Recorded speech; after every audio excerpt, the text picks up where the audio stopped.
proud to being a United States citizen of the United States of America. This is a land of opportunities. All the sacrifices that my grandparents and my parents made have come home to me, that I'm really reaping the benefits of all of that and the privilege of living in this great country. I believe diversity is the strength of the United States, and this celebrates diversity. So it's a real honor to be here, sir.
Ladies and gentlemen, please welcome the 7-time Emmy Award-winning reporter and news anchor of WPIX New York and tonight's co-master of ceremonies, Mr. Marvin Scott. Thank you. Good evening, ladies and gentlemen, and welcome to Ellis Island. Geographically, this island is located in New York Harbor, but this is truly America's island. 28 acres of land that serve as the bedrock of our nation's heart and spirit. Wasn't that some impressive entrance for our medalists tonight? Really incredible. The recipients, 104 recipients of this year's Ellis Island Medals of Honor. And tonight, we celebrate each and every one of you. It's such an honor to be in your presence tonight.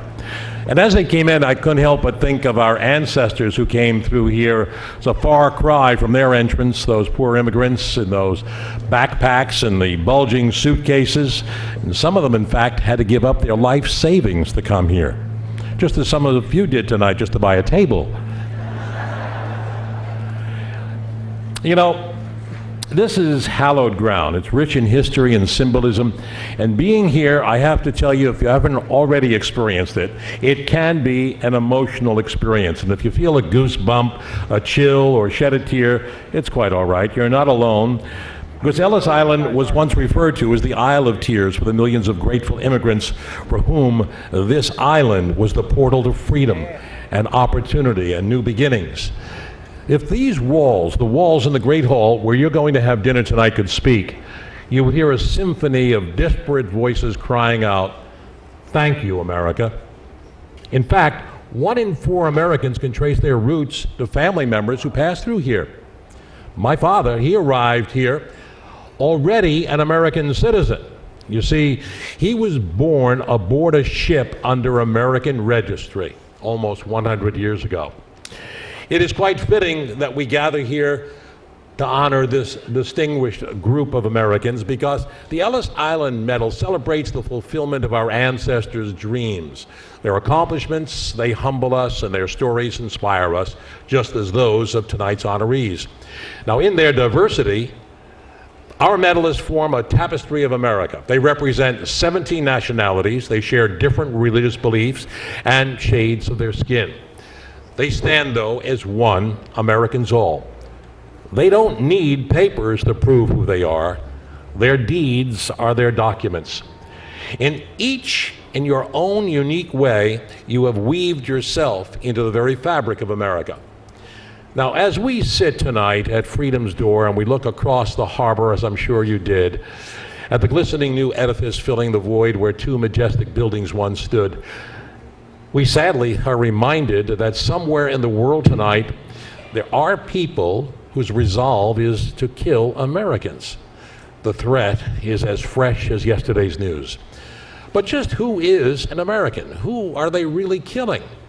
Now, that question was raised a few years ago in an editorial that responded to a classified ad in a Pakistani newspaper that offered a reward to anyone who killed an American. Any American. Now, I've told this story here before, but it is so relevant and so poignant, it does bear telling again. Who is an American? The editorial began. An American is English or French or Italian, Irish, German, Spanish, Polish, Russian, or Greek. An American may also be Canadian, Mexican, African, Chinese, Japanese, Korean, Australian, Iranian, Asian, or Arab, or Pakistani, or Afghan.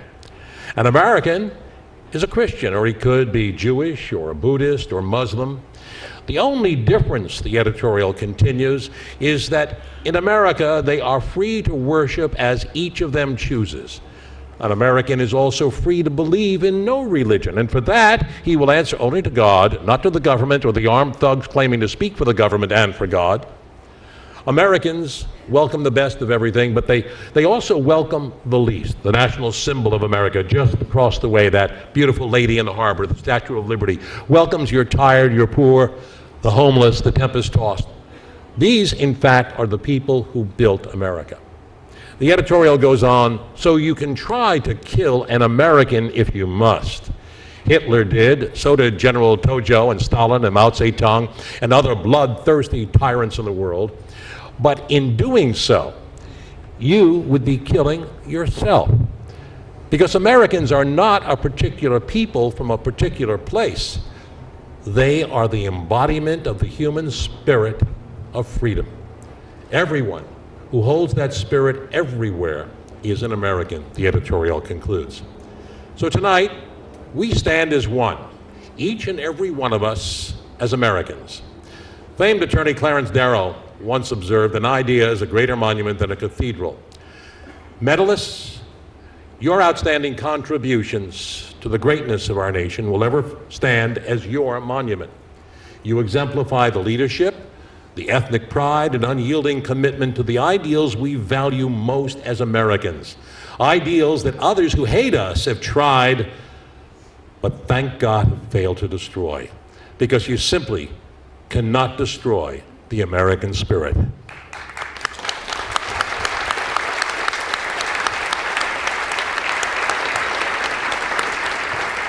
So, medalists, congratulations to you all. You represent the best of the American spirit.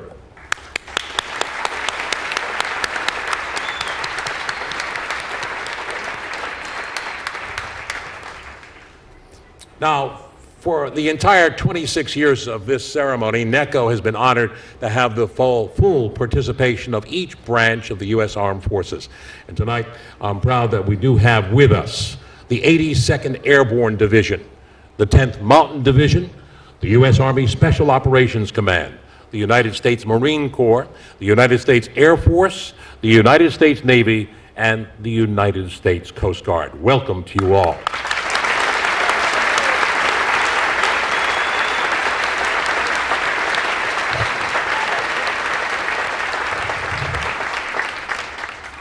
We start our event this evening with our traditional posting of the colors. Now, this is a patriotic ceremony to rededicate our faith in the colors of the United States and to present our support to those colors and of the servicemen and women those colors represent. This year, we're proud to announce that in honor of our medalist, General Raymond Odierno, Chief of Staff of the U.S. Army, we have an all-Army color guard with a demonstration of their respect for their top commander. They are under the leadership of Colonel Trevor Jackson, United States Army, who will lead the parade command. Please, ladies and gentlemen, rise for the presentation of the colors. Commanders, bring your units to attention. Units, post!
Center, please.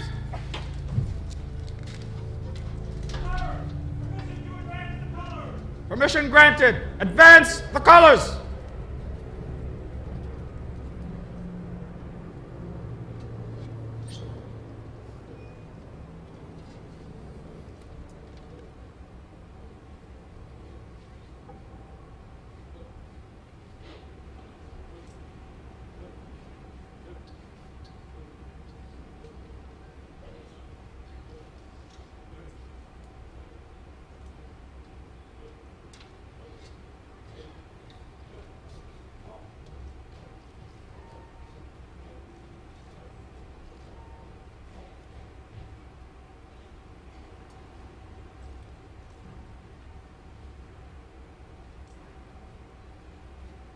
Present. Ladies and gentlemen, please remain standing for our national anthem. presented by the Air National Guard Band of the Northeast, followed by the sounding of taps in honor of our fallen heroes.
Order! Huh! Post the colors!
Center, please. Forward, push.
the men and women of the U.S. Armed Forces.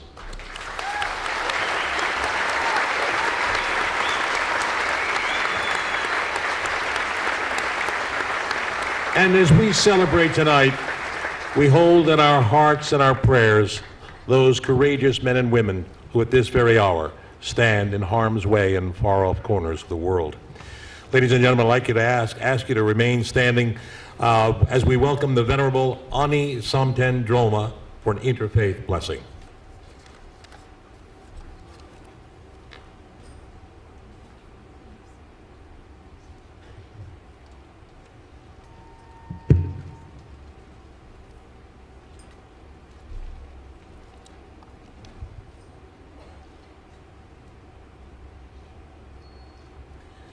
Sangye chedang saki chagnam la jang chu bardu dagni kyab sochi dagi jin saki pesunam ki trola benjer sangye chu prarejo semjen dam che dewa dang dewe gyu dang dem prar gyorje Dungal dang dungagi giu dang drawar gyurjik Dunga me pe dewa dang me drawar gyurjik Niering chak dang dang drawe dang nyam lang e bar gyurjik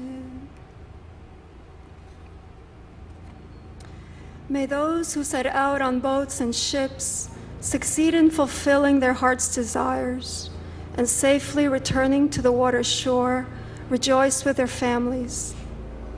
May the poor find wealth, those stricken with grief find joy, and may the discouraged become uplifted and perfectly steadfast. May those with fear become fearless, those in bondage be released, those lacking strength become strong, and their hearts become friendly toward each other. And may all the Buddhas and Bodhisattvas see and bless all of this here tonight, and see and bless all the honored men and women and their families, and also bless the United States of America, this land of unequaled freedom, opportunity, and liberty.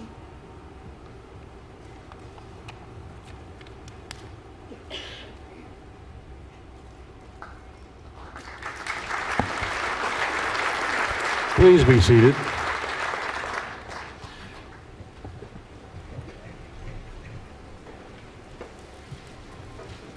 Now I'd like to introduce Neko's good friend. He's the keeper of the light and the keeper of this island.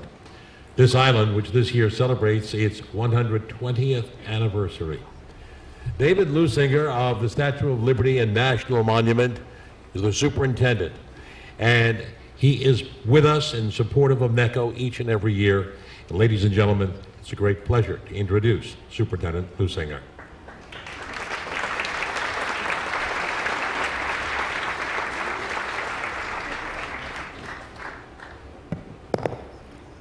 Thank you, Marvin. What a wonderful night, and what a wonderful country we live in. It's pretty incredible. Imagine a guy like me being able to meet Brooke Shields in a black tie event dressed like this. And with a room full of guys that all look like James Bond, for God's sakes. Only in America. On behalf of the National Park Service and the Statue of Liberty National Monument in Ellis Island, I'd like to welcome you all to our park.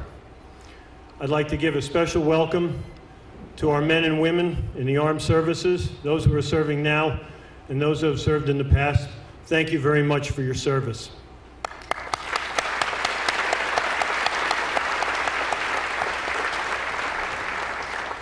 The statue and Ellis symbolize hope and freedom and opportunity for people all over the world, even today.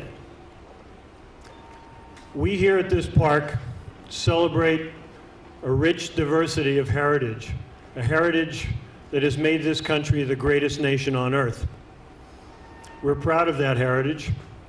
We're also proud to know that we share a common vision with the National Ethnic Coalition of Organizations.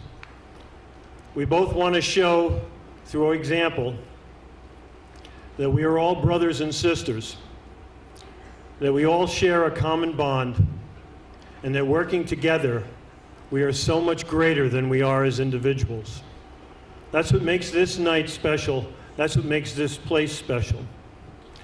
I'm especially honored this year that NECO and Chairman Casamini has bestowed upon me the honor of being a medalist. I have to tell you, it's overwhelming. Oh, thank you.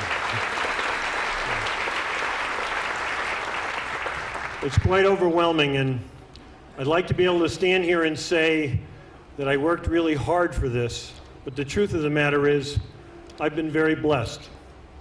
I was blessed with ancestors that came across this sea and came to this country, and because of that trip, their great-grandson is the steward of the greatest and most recognized icon in the world. That's amazing. Oh.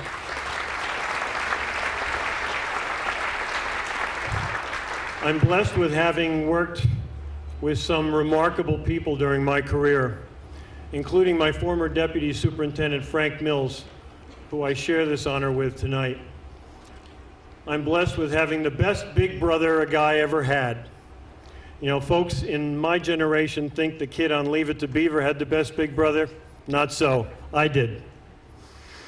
I'm also blessed with the love and caring of my beautiful wife, Deborah, who's also my best friend.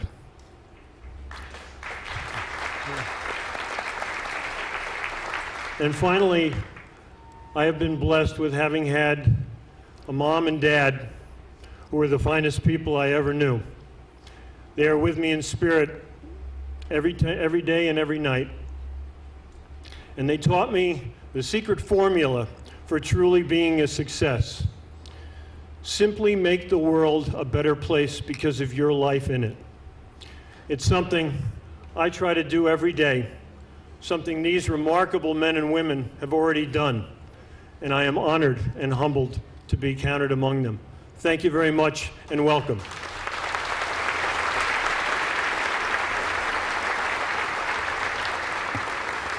Thank you, Superintendent Lusinger, and congratulations for joining this exclusive club tonight. The National Ethnic Coalition of Organizations, NECO, celebrated its 25th anniversary just last year.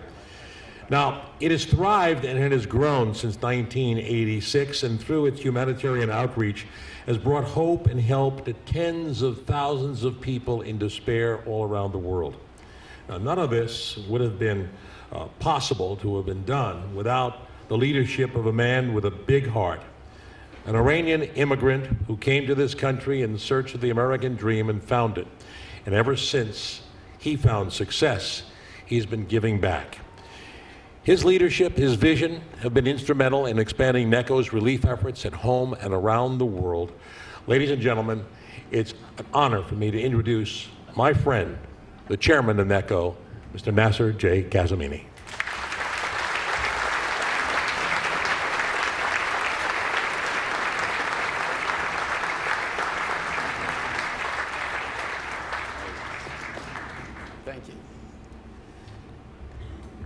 Thank you, Marvin. And thank you, ladies and gentlemen. It is truly such an honor to welcome you all to Ellis Island for this very special ceremony. Today, we celebrate some of the most talented, dedicated, and patriotic citizen that America has to offer. Our medalists come here tonight not only to be recognized for their achievement, but to be part of something bigger than themselves, an idea that is bigger than one person. They come here to Ellis Island to realize the American dream. This dream of a better life in a new world, which may have started generations ago, is now fulfilled by your success and patriotism. Tonight, we have provided the banners and marching bands, but medalists, you bring the heart to this event. You are the living embodiment of everything that is good and right with our nation. You have taken full advantage of freedom and opportunity that America offers, and you have succeeded in your own terms, in your own unique way. And now you're giving back to this great country with your time, your skill, your charitable heart. This is the reason the Ellis Island Medal of Honor were created, to recognize and celebrate people like you. Congratulations.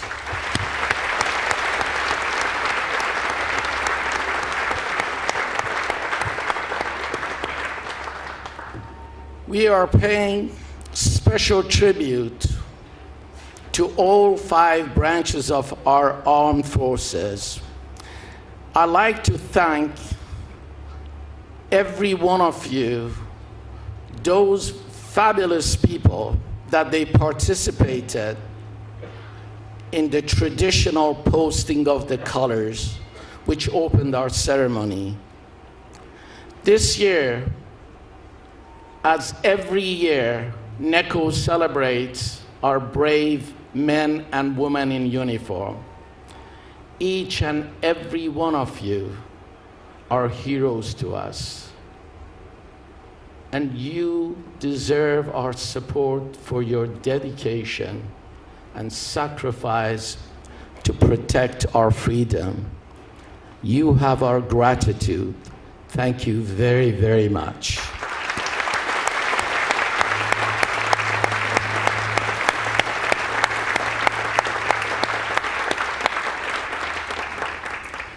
In 2012 marked an important transition within NECO.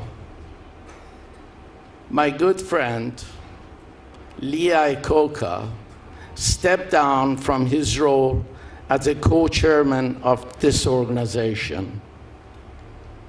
Lee is an American icon, a man who not only lives the American dream, but for over 3 decades defined that dream for millions of Americans. He is a true leader in both business and patriotism, inspiring so many to reach for the stars.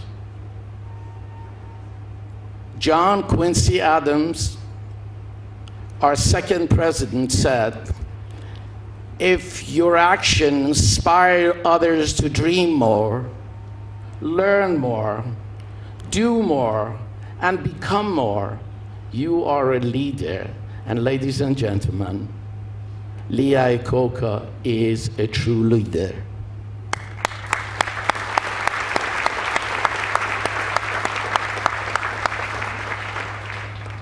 Medalists, you are all inspirational, and the example you set will resonate for a long time to come. You have changed the fabric of this nation and have helped to make it better. For that, we thank you. We salute you for a job well done.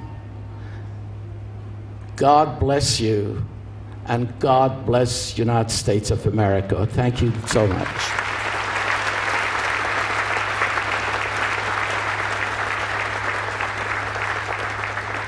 Nasser J. Gazabini, thank you for all you do.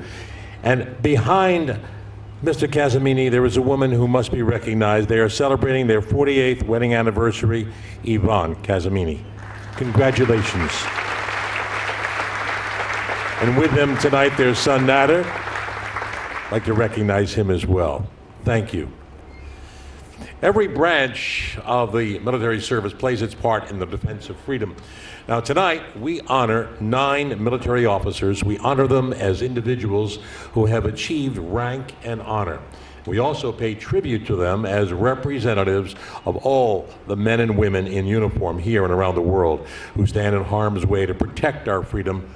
We honor you together, and as a group, I ask you to please come forward to receive your medals as I call your names. And NECO is proud to present the Ellis Island Medal of Honor to Vice Admiral Robert Dunn, U.S. Navy, who served as Deputy Chief of Naval Operations. Now retired, he's an accomplished military leader, having commanded a carrier squadron, the aircraft carrier Saratoga, as well as having flown many combat missions in Vietnam. Vice Admiral Robert Dunn.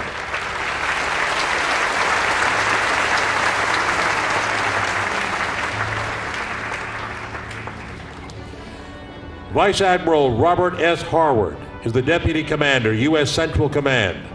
He is well respected in the Naval Special Warfare community. He commanded troops in Afghanistan and Iraq for over 6 years after the terror attacks of September 11th. Vice Admiral Robert Harward.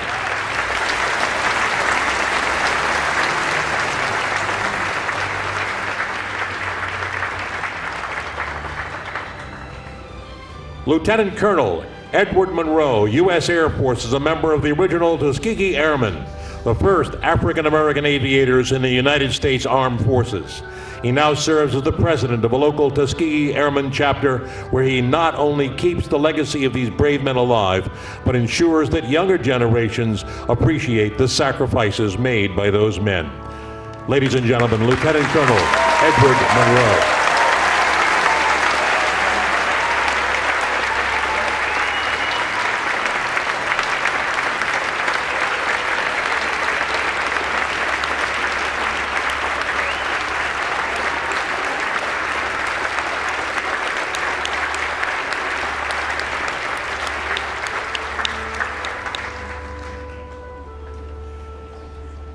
Captain Wayne Porter and Colonel Mark Mickleby, United States Marine Corps, served as strategic advisors to the Chairman of the Joint Chiefs of Staff. They co-authored the groundbreaking article, A National Strategic Narrative, which focuses on non-military solutions to douse the flames of conflict around the world. Captain Wayne Porter and Colonel Mark Mickleby.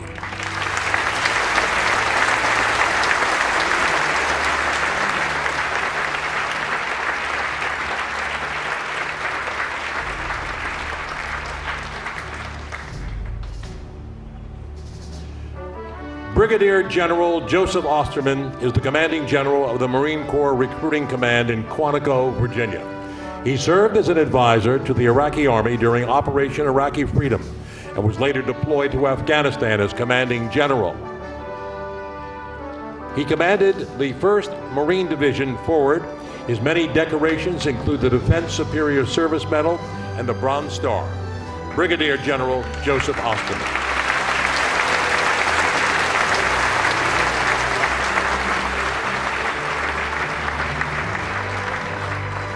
Captain Joe Vavadich commands the Coast Guard sector of Long Island Sound, overseeing the search and rescue responses, environmental cases, security patrols, and the inspection of domestic and fishery vessels.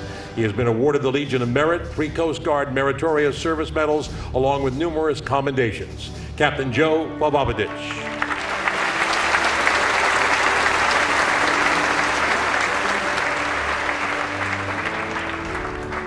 Major General James L. Williams, United States Marine Corps retired, served for over 35 years, and has commanded Marines at every level, both in and out of combat.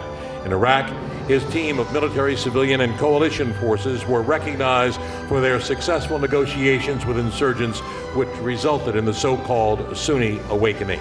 Ladies and gentlemen, Major General James L. Williams.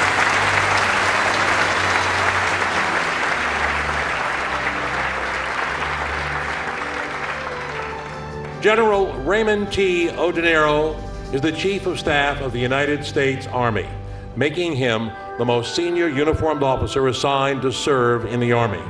He is also the principal military advisor to the Secretary of the Army, and as a member of the Joint Chiefs of Staff, he is the military advisor to the National Security Council and the Secretary of Defense, as well as to the President of the United States.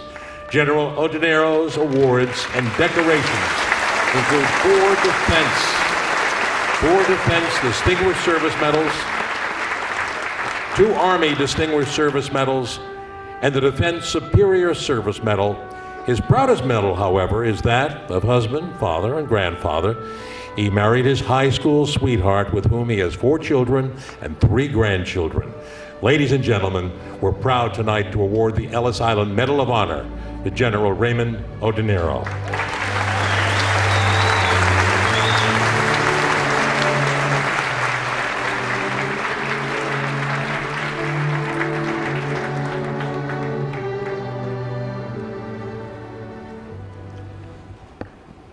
Well, thank you very much. It's such an honor to be here. And I'm going to speak tonight for all of our military members, and it's a clear honor. We're all very humbled to be here, to be nominated for this prestigious award. I want to thank the National Ethnic Coalition of Organizations for what you do and what you continue to do for our country in bringing us together. What an honor it is to stand here this evening among such distinguished Americans on these hallowed grounds etched with history.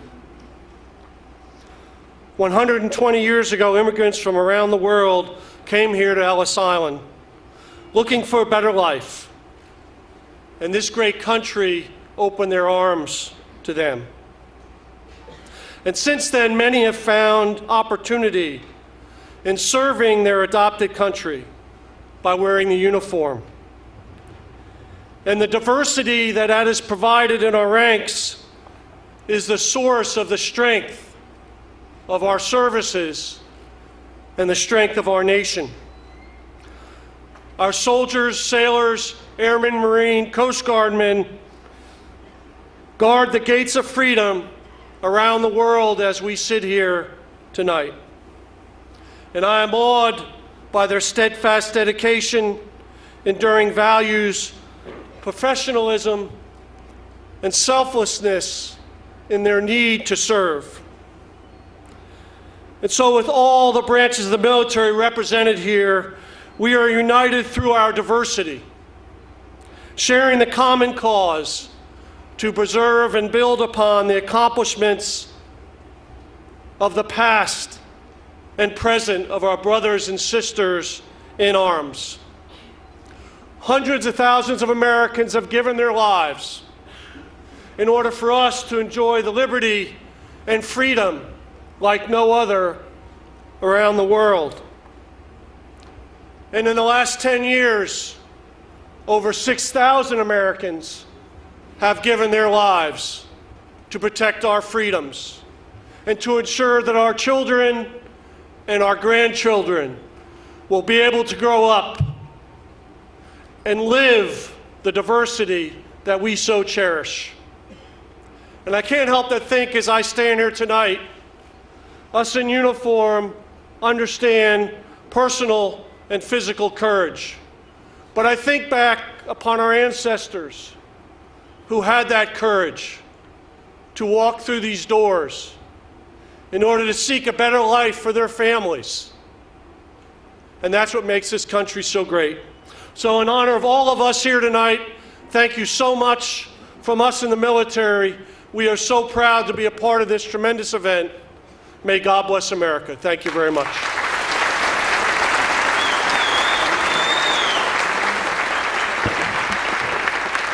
Thank you, General.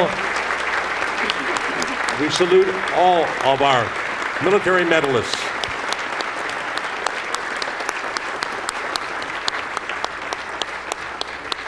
Thank you for your service, and thank you for keeping us all so secure. Now, for the past few years, I've had the pleasure of co-hosting this evening with my dear friend Tom Dreesen, Now, I'm sure you've all seen him. You had to. He's been on television so many times. He's had over 500 appearances on national TV as a stand-up comedian, including more than 60 on The Tonight Show.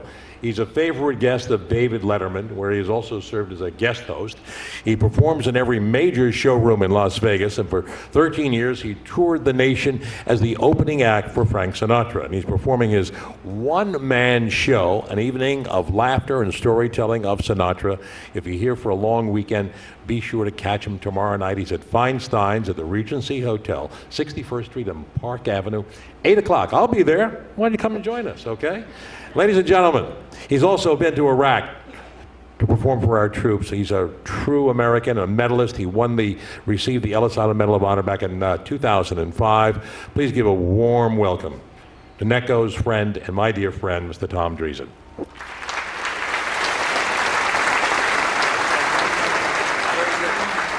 Wow.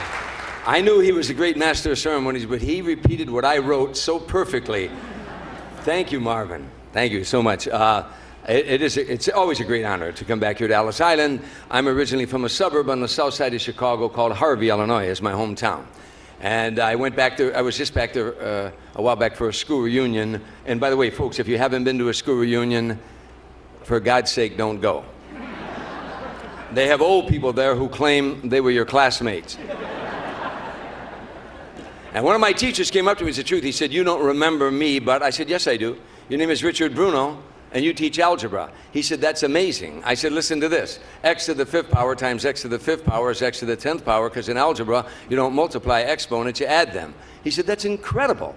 I said, "You know what else is incredible? That's the first time I've ever been able to use that since you taught it to me."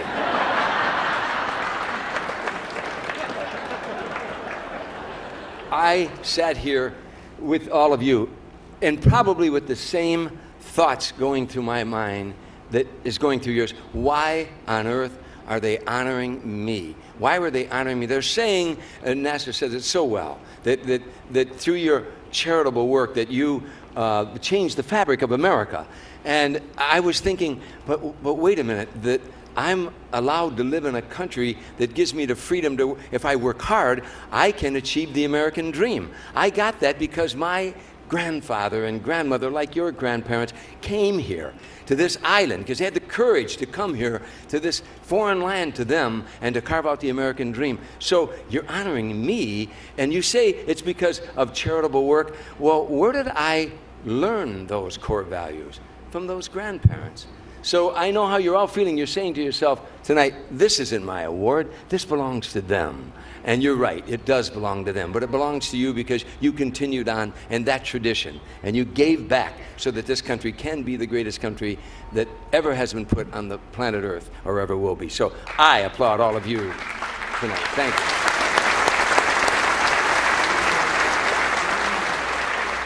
And by the way, my great-grandfather lived to be 102 years old, and he didn't die. He just overslept one day, and they buried him.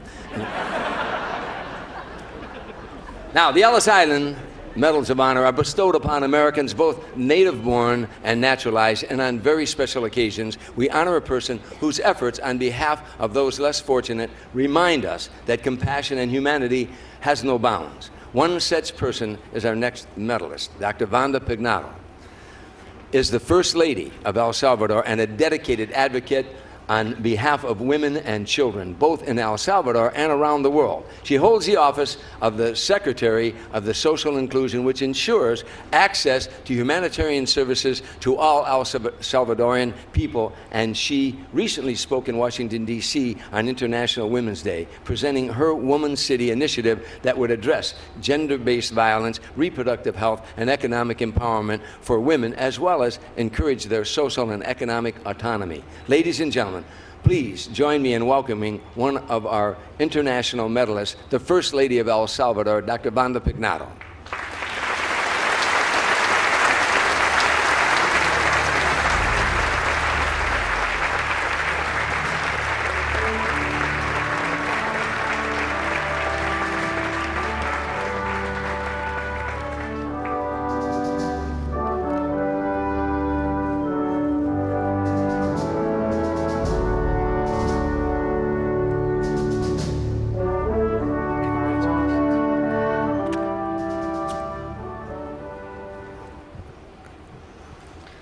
Muchas gracias.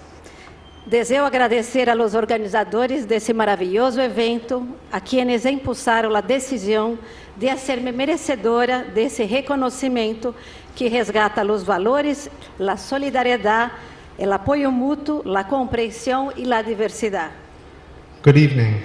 I would like to thank the organizers of this wonderful event and those who deemed me worthy of this award that highlights these values of solidarity, mutual support, understanding, and diversity. Esse reconhecimento me compromete a seguir avançando em meu país, El Salvador, em el impulso de las políticas públicas que favoreçam a inclusão social, que permitam a consolidação de uma sociedade democrática, justa e solidária. With this award, I commit to continued work in my country, El Salvador, to drive public policies that favor social inclusion and allow for the growth of a just, democratic society rooted in solidarity. Mas que a mi trabalho como secretária de Inclusão Social ou como primeira-dama, o galardão que hoje recebo vai dirigido a todos os homens e mulheres de El Salvador que por distintas razões han optado por venir a esse país para buscar projeto de vida. More than for my own work as the Secretary for Social Inclusion and the First Lady, the honor that I receive today goes to the men and women of El Salvador who, for various reasons, have decided to come and build their own lives projects here in this country.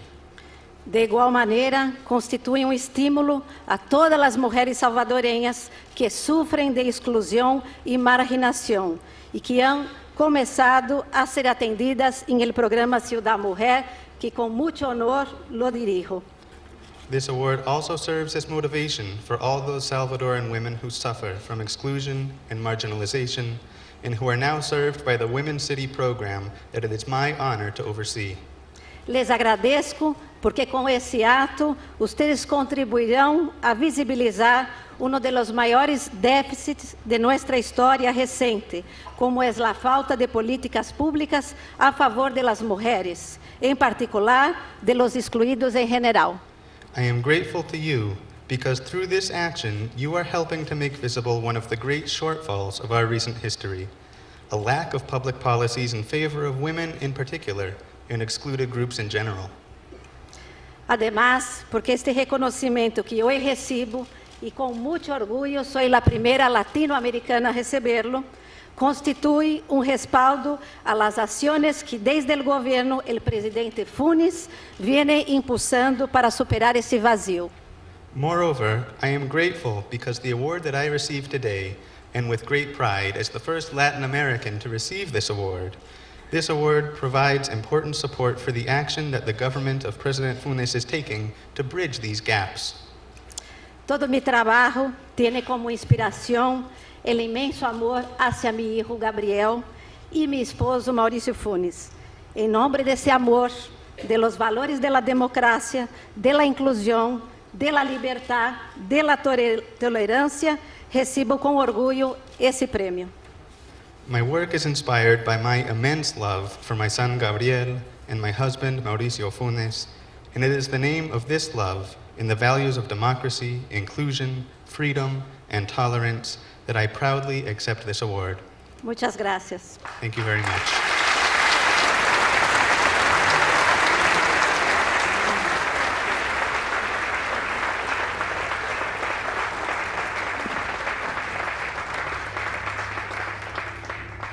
Dr. Pignato, if through your interpreter you might say to her that when she's finished in El Salvador, would she come and run for President of the United States? Every person receiving a medal tonight has his or her own compelling story. We've asked just a few of our medalists to speak to you about their own experiences and that of their families. Our next speaker is Robert Duffy. Robert J. Duffy was elected alongside Governor Andrew Cuomo and inaugurated as the 76th Lieutenant Governor of the state of New York. He was appointed by the governor as chair of the Regional Economic Development Councils, and he has been responsible for shepherding the development and implementation of the administration's economic development agenda. The governor also named him the chair of the Spending and Government Efficiency Commission, and he is overseeing an effort that seeks to make our state government more modern and efficient. Lieutenant Governor Duffy oversaw the historic passage of the Marriage Equality Act, one of Governor Cuomo's signature issues. Ladies and gentlemen, the Lieutenant Governor of the New York State, Robert Duffy.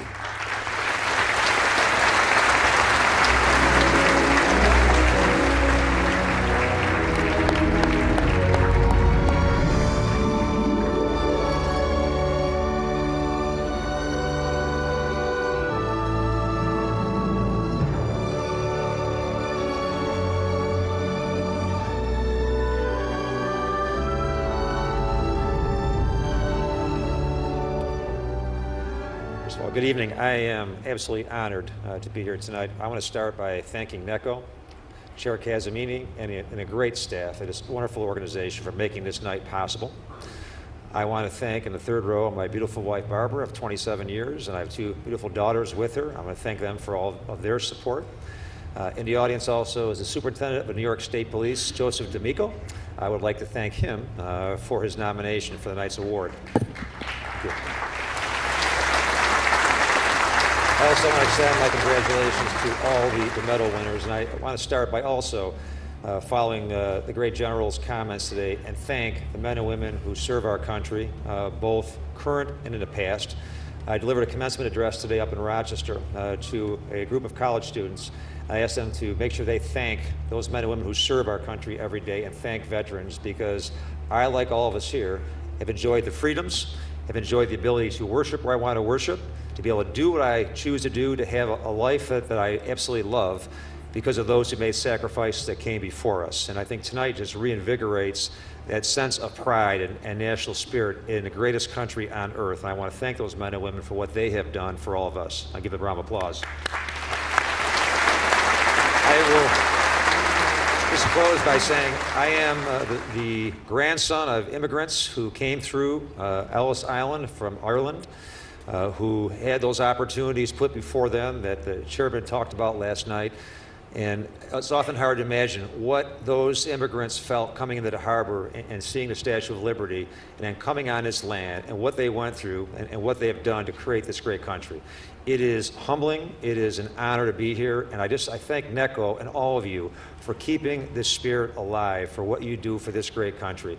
I am proud to be an American. I am proud and humbled to be here tonight. God bless you all, and God bless America. Thank you.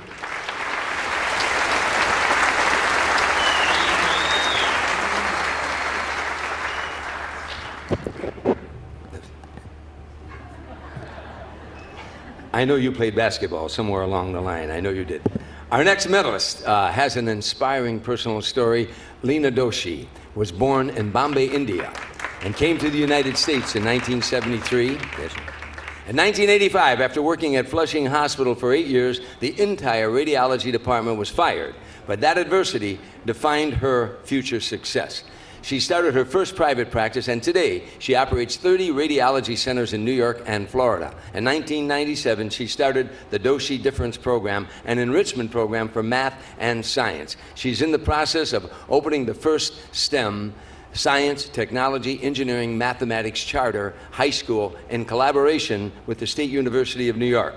She has also been nominated by Governor Cuomo to serve on the Board of Trustees of SUNY. Dr. Doshi believes in a concentric circle of giving, starting from family to employees to communities, and believes strongly that each one of us has the ability to make a difference if we only have the desire to do so. Ladies and gentlemen, Dr. Leena Doshi.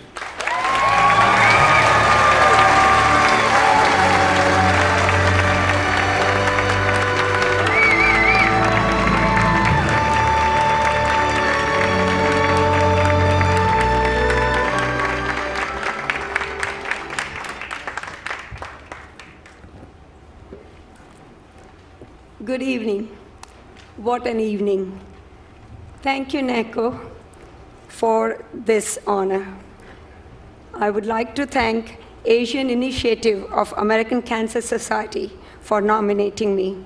I would like to thank Anish for his effort to get me where I am and always supporting me to get what I want.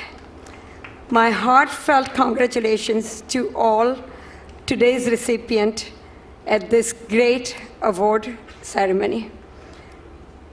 Lost, but certainly not, all my siblings and family, all my extended family at Doshi Diagnostic, and my close friends who are here today to support me. My grandchildren, my children, and their spouses, and the love of my life, my husband, the recipient of 2011 Ellis Island Medal of Honor, Nitin Doshi.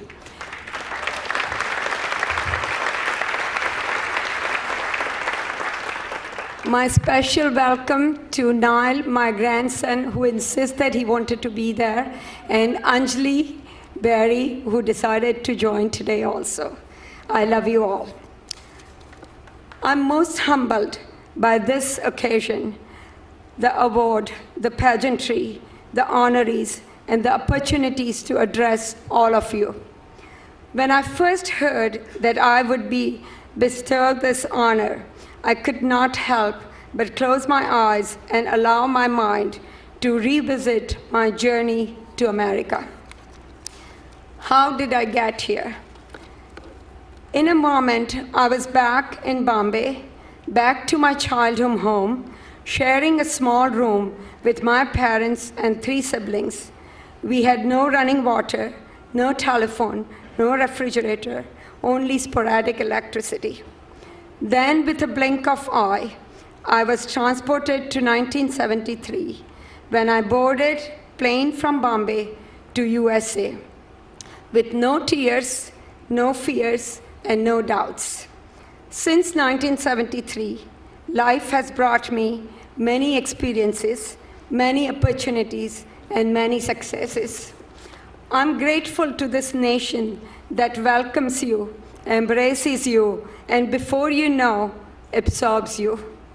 This nation is a melting pot, and my family is a perfect example.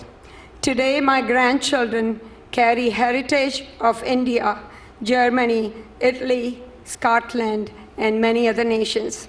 And of course, when you spin all these cultures and heritage, you become an American. Today, after 39 years in this country, I stand before you an example of American dream. Today I stand before you proud. I stand before you wearing the traditional dress of an Indian woman and wearing accomplishment and success of an American woman. I stand as a wife, a mother, a grandmother, a sister, a friend. I stand as an entrepreneur, a businesswoman, a CEO, and an immigrant. I stand proud to be a 2012 Medal of Honor recipient. Thank you again for this grand honor. God bless America, the greatest nation on earth. Thank you.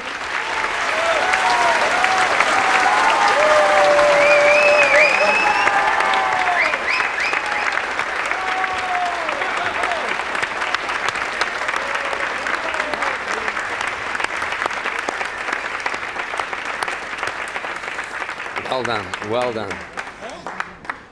Congressman Ileana Ros-Lehtinen represents Florida's 18th district and is currently the most senior Republican woman in the U.S. House. She is a native of Havana, Cuba, and at the age of 8, she and her family were forced to flee from the oppressive communist regime. She began her career as an educator in the Florida school system and continues to feel that education is her lifelong journey. Continuing that path into Congress, where she fights for expanded educational opportunities for all, she is a strong advocate of programs that address the serious problem of domestic violence against women, and was a lead sponsor of the reauthorization of the Violence Against Women Act.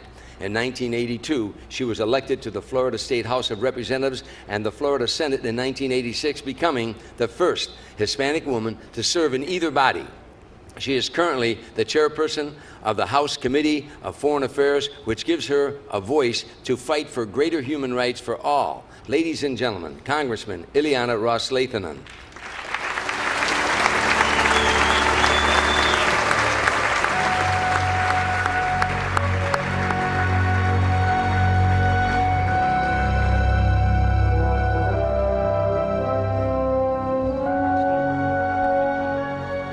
Well, thank you very much for this wonderful honor. Thank you to all of my friends, and especially to Congressman Danny Burton, my pal, who gave me this wonderful nomination.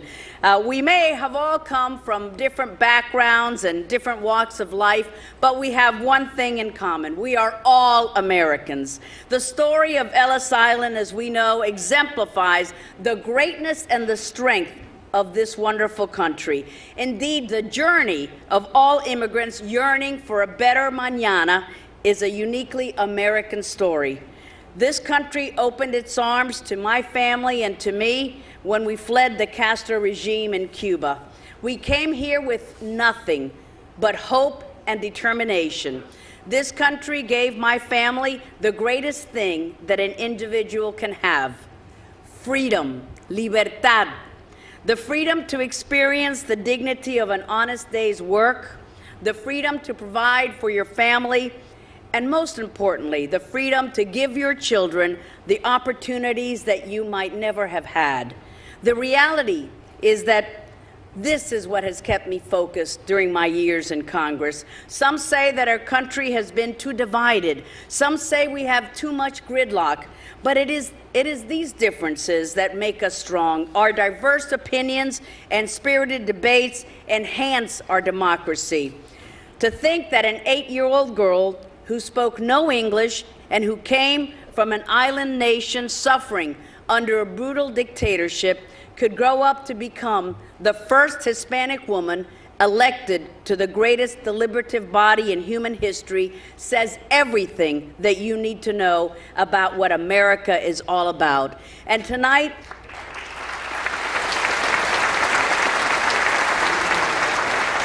we are surrounded by military heroes, and I just want to end by giving a special shout out to my favorite hero, Vietnam vet Special Forces Dexter Layton. And thank you, hubby, for putting up with me all these years. Muchas gracias. Thank you.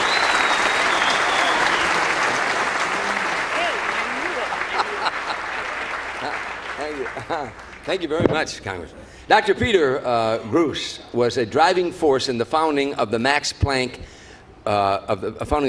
Florida Institute, the first of the esteemed Max Planck Society research institutes to be founded outside of Europe. In his current position as president, he has been honored for his innovative leadership and vision while maintaining the high standards of the Max Planck Society, which is Germany's most successful research organization since its establishment in 1948. No fewer than 17 Nobel laureates have emerged from the ranks of its scientists, putting it on par with the best and most prestigious research institutions worldwide. The Society works to find answers to seminal, forward-looking scientific questions that not only affect us today, but will affect our children in the future. Recently, Dr. Groos was appointed as a member of the Innovation Dialogue of the Federal Chancellery by Germany's Chancellor Angela Merkel, which brings top scientists, business leaders, and policymakers from around the world to discuss how cities in fast-growing countries like India are tackling the combined challenges of facilitating economic growth while controlling both the environmental and social impact of rapid development. Ladies and gentlemen, Peter Groos.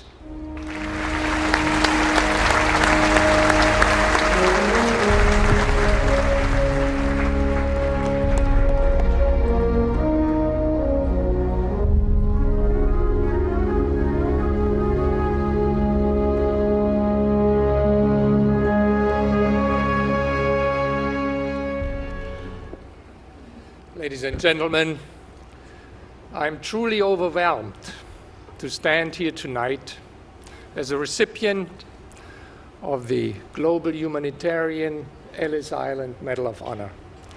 And I'd like to thank all of you who are involved, all of the committee, and in particular, Nasser Kazemini.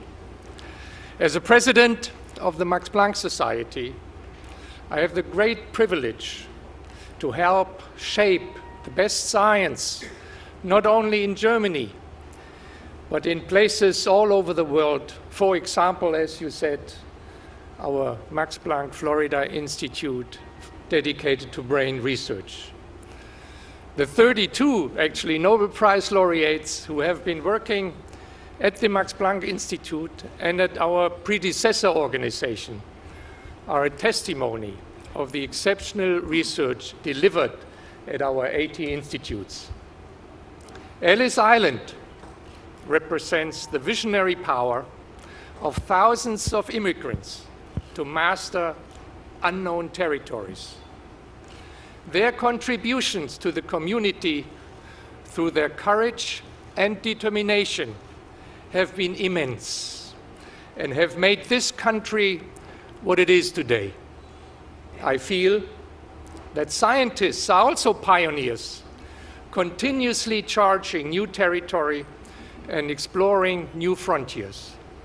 Our children, grandchildren, and generations beyond are facing unprecedented challenges that will only be resolved with new knowledge yielded by outstanding research. We must explore new means of feeding 9 billion people soon. We must find new ways to provide solutions to energy demands and climate change.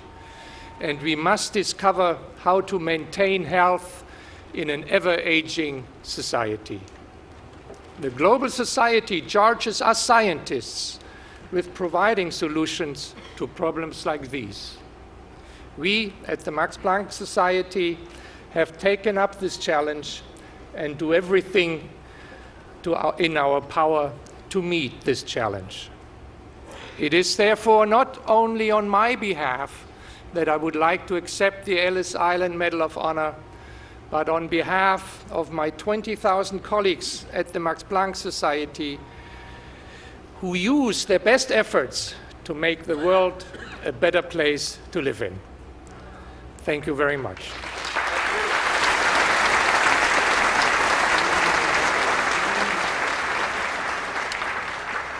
Okay, now it is my great pleasure to call on our first group of medalists who will come up here and receive the award, and then we're going to keep it moving for the rest of the evening. But A. Marshall Acup Jr. A. Marshall Acup Jr. has over 40 years of experience in financial services, and since 2008, he has served as the prior of the United States of the Most Venerable Order of the Hospital of St. John in Jerusalem.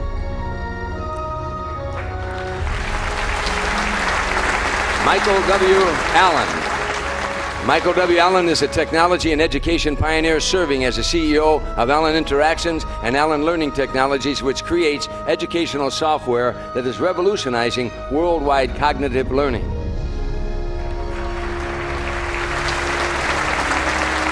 Nancy Arabian. Nancy Arabian has spent most of her life in service to others. In 2001, she became the only woman to receive the coveted St. James the Apostle Medal in Jerusalem.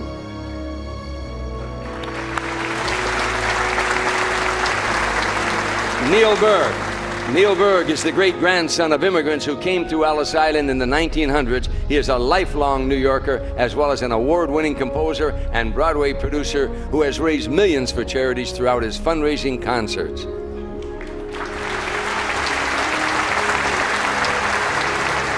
Peter Beda. Peter Beda serves his community in Long Island by supporting homeless relief and other important causes. In 2001, he visited his native city of Kutch, India, with President Clinton after a major earthquake, and his support facilitated over $1 million for infrastructure rebuilding, including a hospital that serves 23 local villages.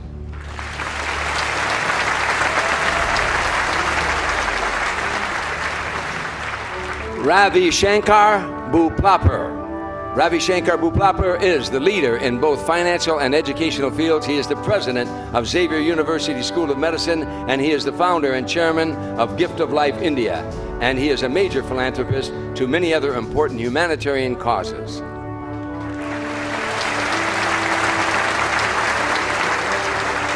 Herman Chanin. Herman Chanin is the chairman and founder of the largest privately owned construction company in the Southwest. For 56 years, he has supported many educational and healthcare initiatives which have been previously recognized by President Lyndon Johnson, as well as local organizations in his home state of Arizona.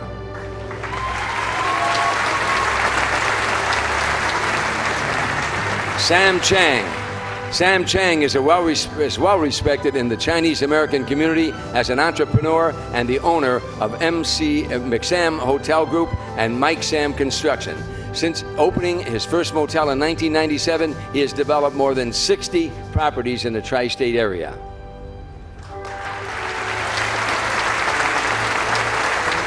Johnson Chen. Johnson Chen is the president of Kang Long Group and a restaurateur and entrepreneur with a big heart. He is well known in the Chinese American communities of New York for his support of Asian art and culture.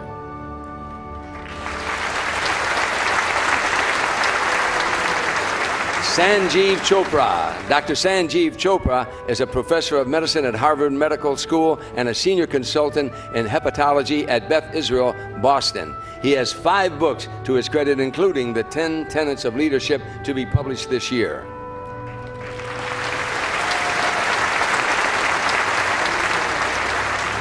William A. Cooper. William Bill Cooper is a former beat cop from Detroit who worked his way up as a young CPA to the chief executive officer of TCF Financial Corporation, one of the largest bank holding companies in Minnesota. In addition to his financial work, Bill Cooper is an education advocate and serves as the chairman of the board of directors for Friends of Education.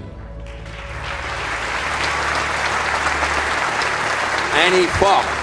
Annie Falk is the co-founder and director of the Michael and Annie Falk Foundation, which is committed to improving the lives of children, protecting and preserving our natural environment, and responding to environmental emergencies. Ms. Falk is proud to note that 2 of her grandparents emigrated to Ellis Island.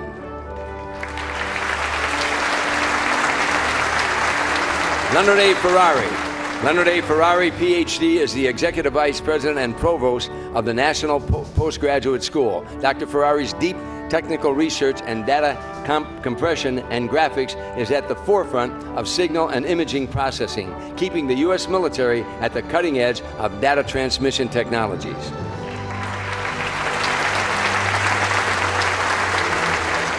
Jason C. Few. Jason C. Few is the president of ELIM Advisors and ELIM Consulting. He has over 20 years of experience as a financial professional. He is a very active humanitarian and is a founding member of the Asian Initiative Division of the American Cancer Society. Fletcher D. Gill. Fletcher D. Gill is the Vice President, Commercial Real Estate of Mount View Realty Advisors. He is also the President and CEO of Luke's Wings, a terrific nonprofit which comes to the aid of military families and flies them to the bedside of wounded soldiers in military hospitals all over the country.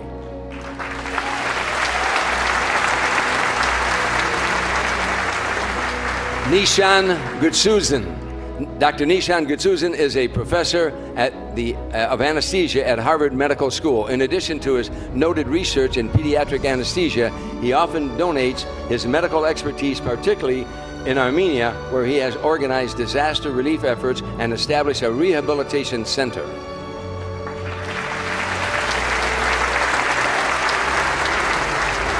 Richard Grace. Richard H. Grace, for more than 30 years, Dick Grace has generously spread his remarkable brand of compassion as well as his considerable resources to humanitarian projects throughout the United States, Mexico, and Asia. And his Grace Family Vineyards donate substantially to many charities. He has traveled the world volunteering and organizing with diverse groups, including Mother Teresa's Hospice, as well as Tibetan monasteries in Kathmandu and Calcutta.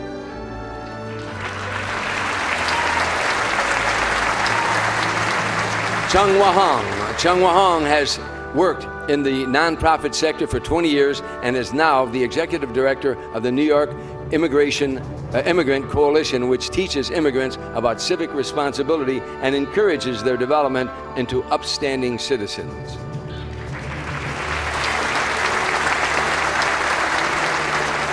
Surrender John. Dr. Surrender John is an expert in managed care and serves on many health-related commissions. Philanthropy is an important aspect of Dr. John's work, and he actively supports the American India Foundation.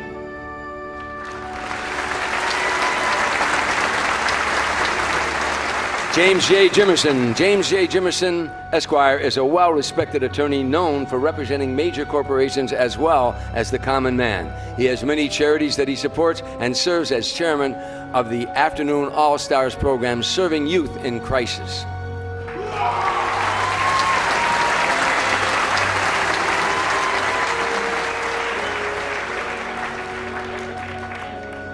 obviously well-liked in a certain section of this room. Kivor Karađorđan, is a respected architect who has built many important buildings in the United States and across the Middle East. He has an active role in the rebuilding of Los Angeles after the 1994 Northridge earthquake.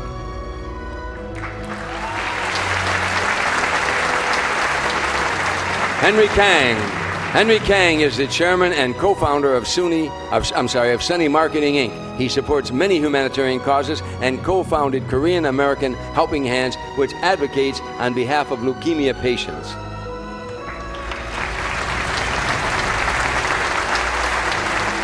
Michelle Kessler. Michelle Kessler is the co-founder and director of the Kessler Family Foundation. She is a well-respected philanthropist and sits on many boards and received the American Red Cross International Leadership Award in 2009.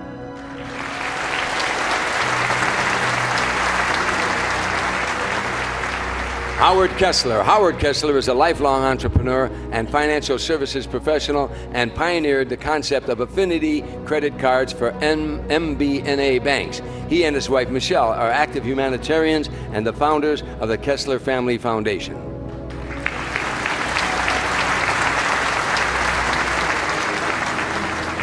Dalida Kurugilian. Dalida Kurugilian works tirelessly in the United States, Armenia, and Lebanon, facilitating the building of schools, orphanages, and churches to provide care to those affected by national disasters. She is also the director of the House of Lebanon, whose mission is to preserve American Lebanese culture for the next generation.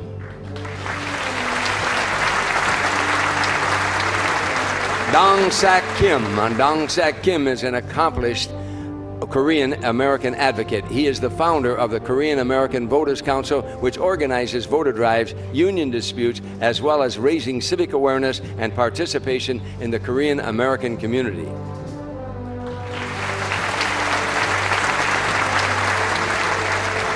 Paul Clausen. Paul Clausen is a co-founder of Sunrise Senior Living, an elder care facility whose unique resident-centered model is based on Dutch assisted living housing. He is also a director at the Netherlands America Foundation.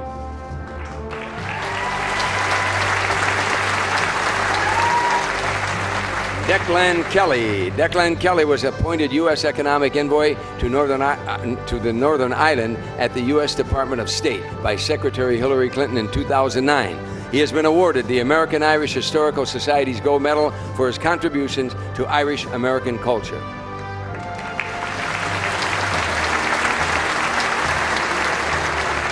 Emrah Kovachulu. Emrah Kovachulu founded Total Beauty Media in 2007 and is now a leading online beauty marketing company. As founder and CEO, his company supports breast cancer awareness, and he personally mentors young entrepreneurs through Amplify LA.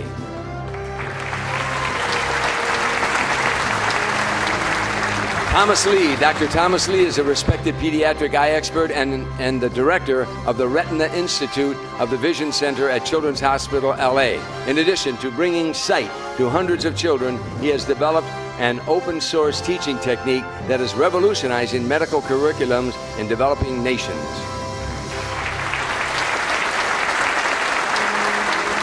Harry Leibowitz. Harry Leibowitz, after a long, successful marketing career, Harry Leibowitz founded the World of Children Award to honor those who advocate on behalf of children in need around the world. Often called the Nobel Prize for Children, Harry's foundation has touched the lives of 30 million children worldwide.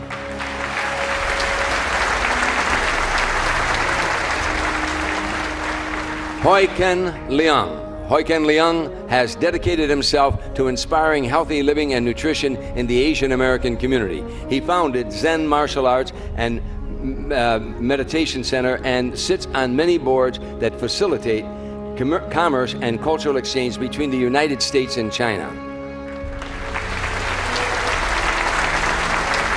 William Lee. Dr. William Lee is a director of radiation oncology whose cancer research has been noted by international medical journals. He volunteers his services and expertise to the American Cancer Society and sits on the board of directors of the Association of Chinese American Physicians.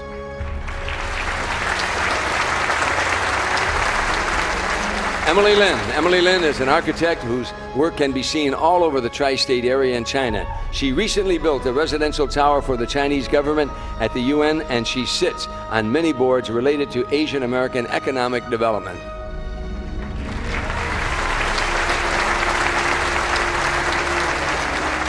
Felix Liu. Felix Liu, since his arrival in the United States from Vietnam in 1979, Felix Liu has become a successful businessman and entrepreneur, having opened one of the Central California's largest grocery chains. He serves on many Chinese American boards promoting bilateral trade.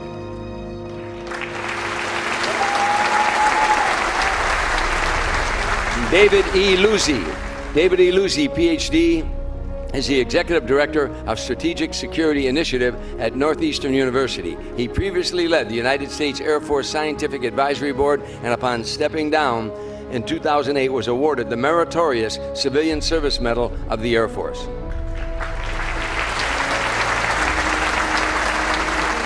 Spiro Macris. Dr. Spiro J. Macris has lived a life in service to others with almost 30 years of providing health care in his home state of North Carolina. In addition to his distinguished orthodontist career, Mr. Macris works on behalf of the homeless and his beloved Hellenic American community.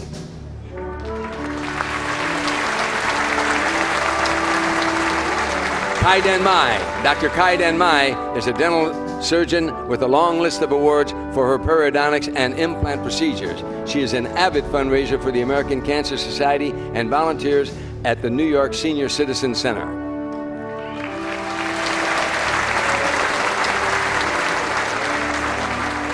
Stephen G. Mandis. Stephen G. Mandis is the Vice Chairman of Citigroup's Institutional Clients Group. He co-founded a not-for-profit teaching financial planning and responsibility to the underprivileged students in Harlem.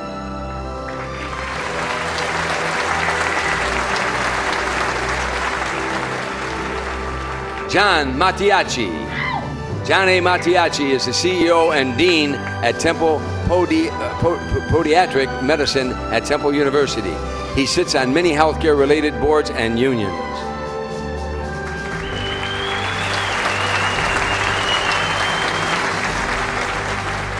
Papkin Majarian. Papkin Majarian was born in Aleppo, Syria, and immigrated to the United States in 1968.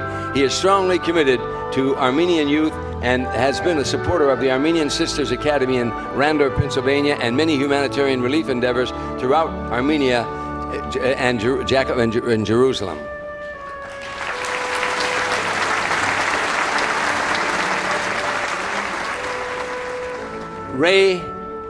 Raymond Mancini.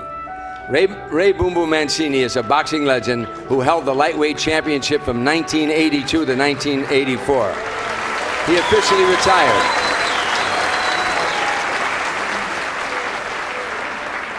He officially retired in 1982 and currently operates 2 production companies in LA and is an active member in Unico National, the largest Italian-American service organization in the United States. But I want to say one more thing about this gentleman here, because I've known him almost all of his career. He's helped me with every charity that I've ever been involved in. He never, ever says no to any charity. But more than that, this young man from Youngstown, Ohio, one day read in an attic that his father, who could have been lightweight champion of the world, but his father went off to war and never was able to achieve that dream. And his father was wounded at the invasion of Anzio and came back and tried, but of course could not become the champion. When he read that, he said to his dad, "I'm going to win the lightweight title for you one day, Dad," and he did. The pride of Youngstown, Ohio, Ray Boom Boom Mancini.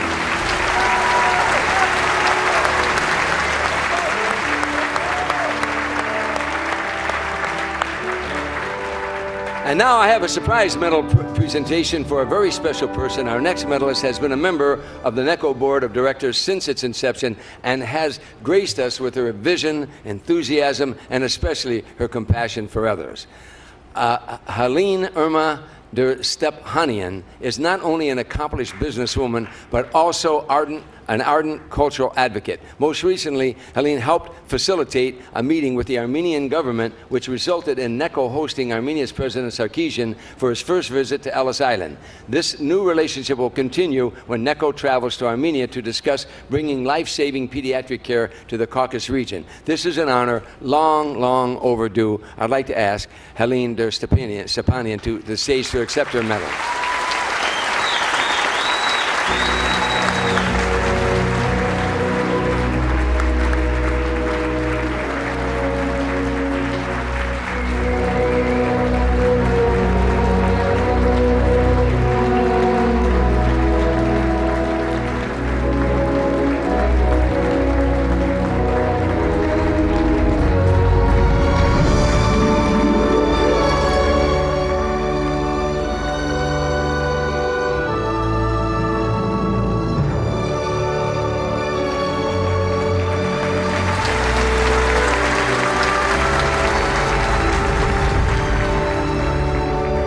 This was a surprise to Helene, so I'm glad you helped us with that surprise. She's well deserving. And Helene, you're allowed to cry if you want to. It's okay, you know.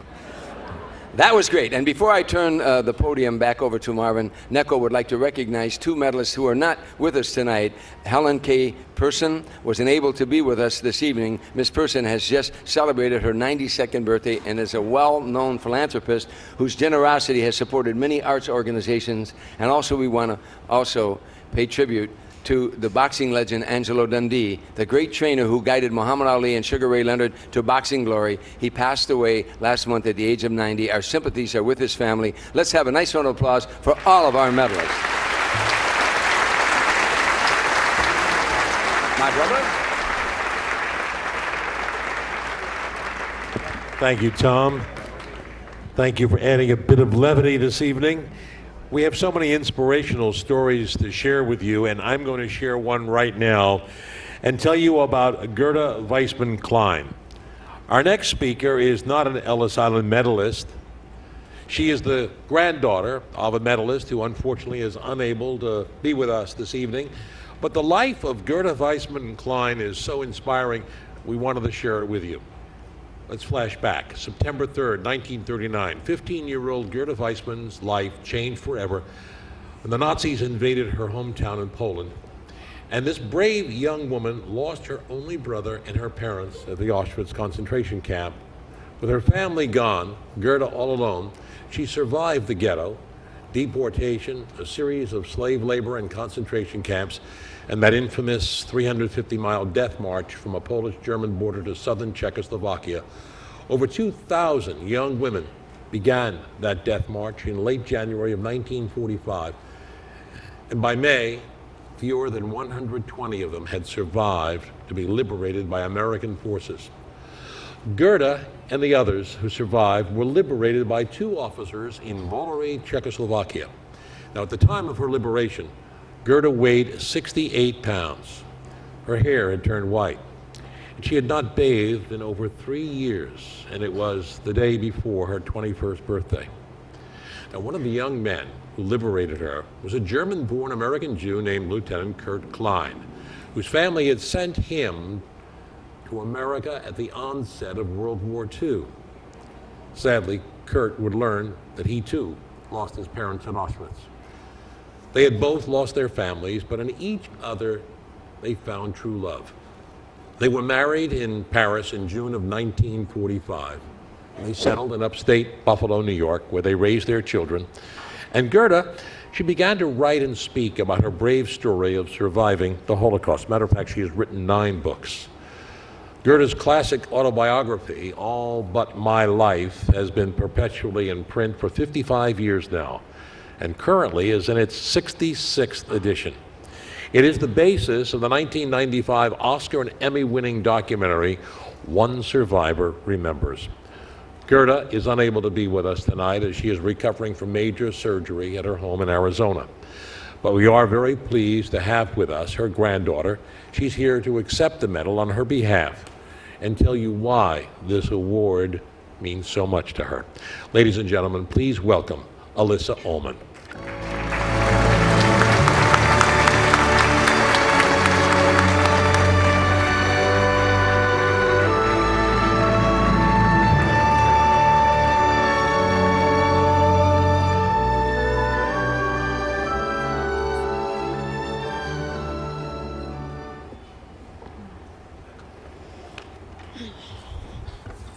Good evening. It is my great honor to be here with all of you. First and foremost, I want to relay my heartfelt congratulations to all the recipients for receiving this prestigious award. I would also like to acknowledge two very other special important groups. To all members of the military, thank you for your service and for fighting to protect our freedom. And to all mothers, happy Mother's Day weekend. I am especially happy that my mother, Gerda's daughter, is with us this evening. As mentioned by Mr. Scott, my grandmother is convalescing in Arizona after major heart surgery last week. She truly wishes she could be here with all of us to celebrate. I can assure you this place is much more inspiring than her rehab clinic. Just this past Monday, May 7th, marked the 67th anniversary of my grandmother's liberation by my grandfather, Kurt Klein, a U.S. Army intelligence officer. The following day, she turned 21 years old. After losing every family member and every friend in the Holocaust, my grandmother came to the United States as the wife of an American. She knew no one but my grandfather. They settled in Buffalo, New York, and she began to share her inspirational story of survival. For over 6 decades, she has traveled the world to address audiences comprised of all age, race, and ethnicity. Her constant fight to promote tolerance and encourage service to the community has inspired millions around the world. She has received countless awards, but this award is among her most prized honors, and please permit me to explain why. First of all, my late grandfather, her husband, immigrated here through Ellis Island.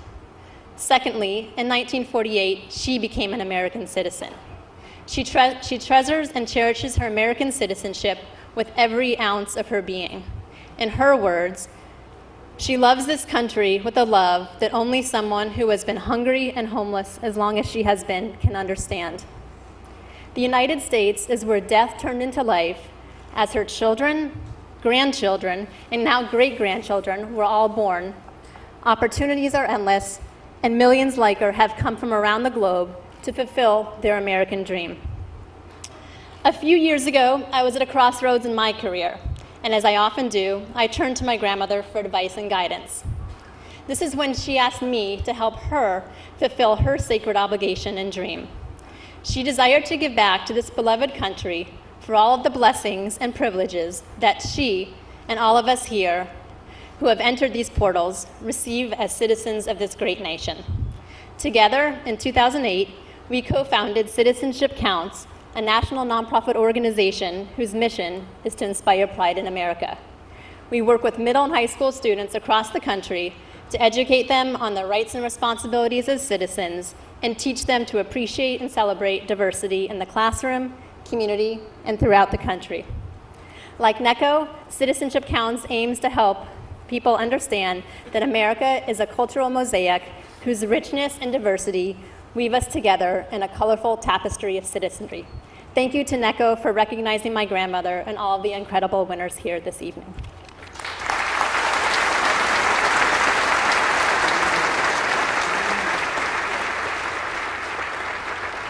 Thank you, Alyssa. And wish your grandmother happy Mother's Day from all of us, would you? Okay. Time for a musical interlude. The National World War II Museum in New Orleans, designated by Congress as America's official museum of the Second World War, is home to a talented vocal trio known as the Victory Bells. Here to salute our veterans in song, please welcome to the stage Lara, Diana, and Sophia, the Victory Bells.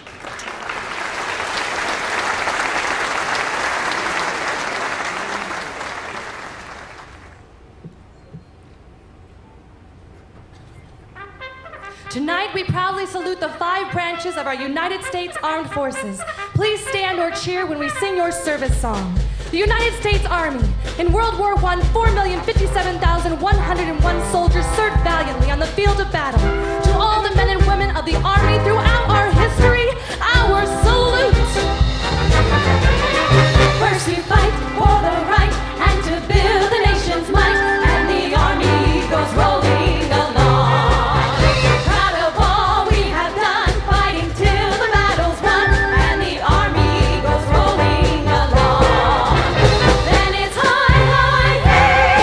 The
Guard veterans, our gratitude and our salute. We're always ready for the call. We place our trust in thee. Through surf and storm and howling gale, I shall our purpose be. Semper practices our practices our fame and glory too. To fight, to save, or fight and die, I come it all for you. The United States Marines. In the Vietnam War, 794,000 Marines served their country with valor and honor. To every member of the Marine Corps who served in every conflict, we salute you. From the halls of Montezuma to the shores of Tripoli, we will fight our country's battles in the air, on land and sea. First to fight for right and freedom, and to keep our honor clean. We are proud to claim the title of United States Marines. The United States Air Force. During the Persian Gulf War, 50,751 Air Force pilots put their lives on the line in the defense of freedom. To all the men and women of the Air Force who have continuously served their country, our salute. Off we go into the wild blue yonder, climbing high into the sun. Here they come, zooming to meet our thunder. Atom boys, give her the gun. Down we dive, spouting our flame from under. Off with one hell of a roar. We live in fame, or go down in flame, for nothing can stop the U.S. Air Force. Army, Navy, Coast Guard, Marines, Air Force. This is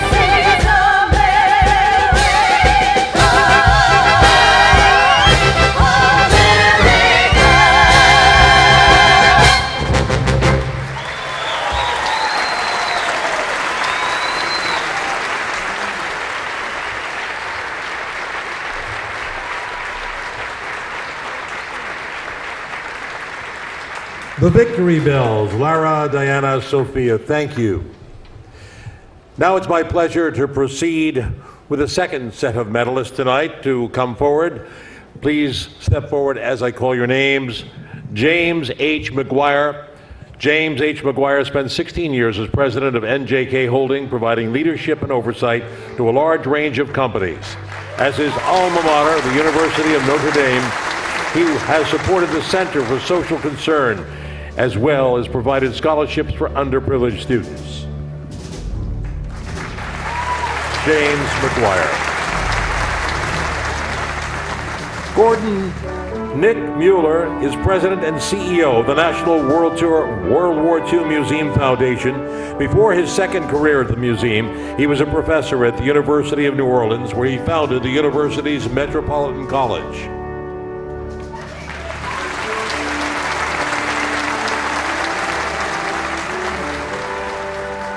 Ryan Neighbors is a proud veteran and the current Washington State Department commander for the nonprofit group Disabled American Veterans, which is dedicated to building better lives for America's disabled veterans and their families.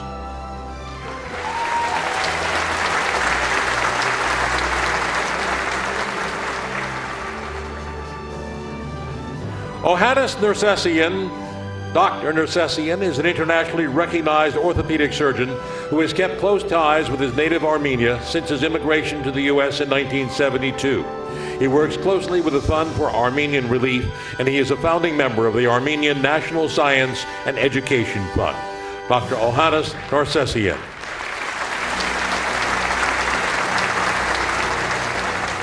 Helen Nagan Sim Ing is a busy advocate and organizer in the Chinese American community. She has participated in organizing the New York Chinatown Mid-Autumn Festival, which involved nearly 2,000 of our senior citizens.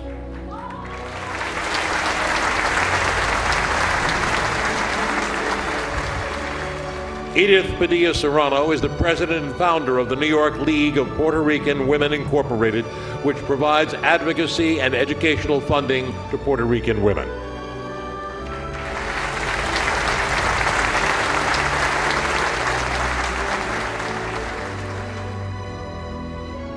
Alice Petrosian recently retired from the Pasadena Unified School District as Chief Academic Officer and Deputy Superintendent, and is currently the President of the Association of California School Administrators.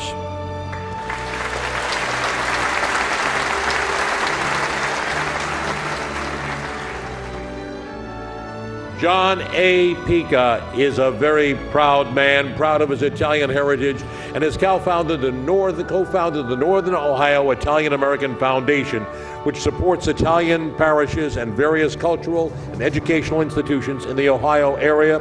This award is especially poignant to Mr. Pica. All of his grandparents emigrated through Ellis Island from Italy.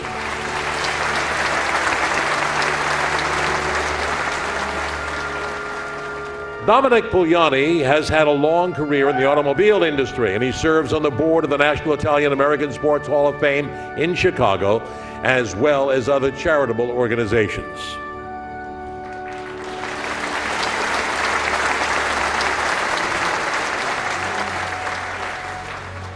Thomas Quick retired from the financial services industry after a long, illustrious career. He now sits on the board of many charities, including the Partnership for Inner City Education and the Inner City Scholarship Fund.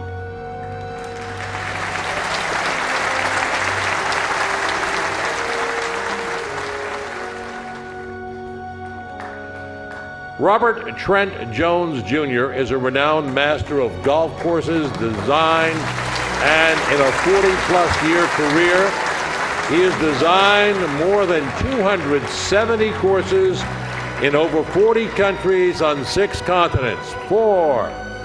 He volunteers and supports many charities, particularly those in the areas of ecology and conservation.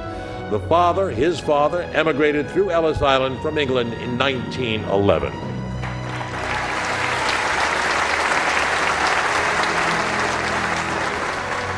Edward Rapa enjoyed a long career in securities and investments. He is the current president of the Board of Trustees for the Boys Club of New York, an organization in which he is also an alumnus.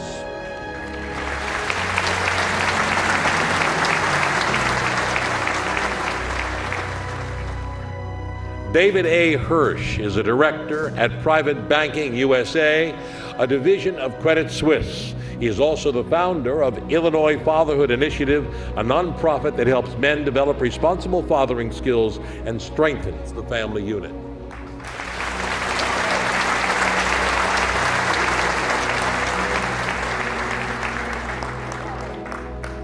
Gushan Saab is a native of Lebanon and is a board member and the former chairman of the American Druze Foundation. He sits on many boards that support Lebanese American culture and is a well-known philanthropist who focuses on education and Arab American issues.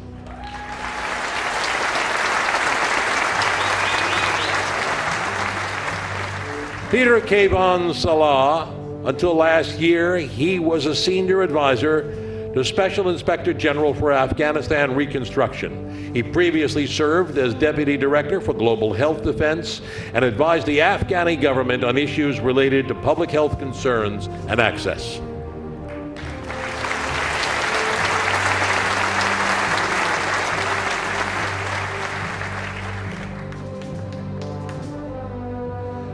Teresa Santman is the founder and director of 2 Long Island nursing homes and is a major donor to the Winthrop University Hospital Lou Gehrig's Disease Research Program.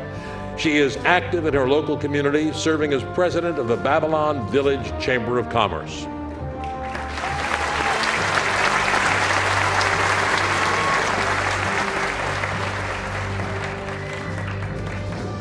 Joyce Philibosian Stein is a chair and trustee of the Stephen Philibosian Foundation, which supports educational, cultural, and humanitarian efforts. Both her parents emigrated through Ellis Island from Turkey, and she is personally active in many cultural institutions and is a life trustee of the Armenian Assembly of America.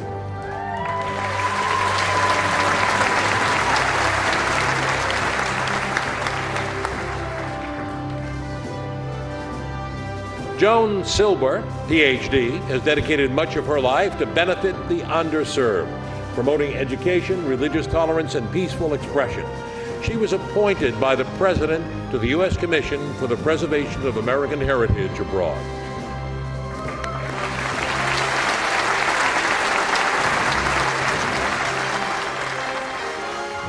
Reza Vaziri is the founder, CEO, and president of Angelo Asian Mining Company and is an important voice in U.S. and Caucasus region relations. He is a significant contributor to many humanitarian causes affecting children and youth, particularly educational and medical issues.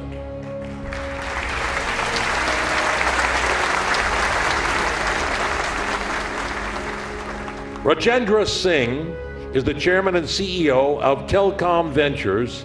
He plays a leading role in the development and deployment of emerging wireless technologies.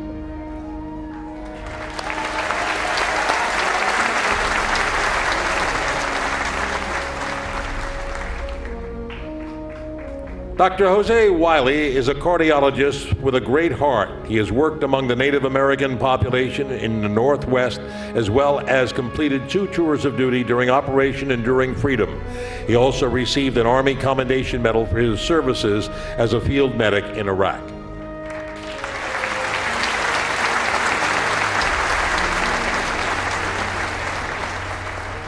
Peter Shelley is a retired Master of Medical from General Electric, who emigrated to the U.S. as a teen during World War II.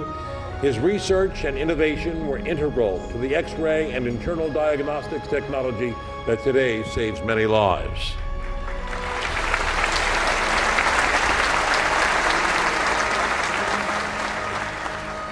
Paul Wacom is an orthopedic surgeon of great renown and the president of Pacific Orthopedics Medical Corporation. He was appointed by Governor Schwarzenegger to the Osteopathic Medical Board of California, and he serves his community as CFO of the American Lebanese Foundation.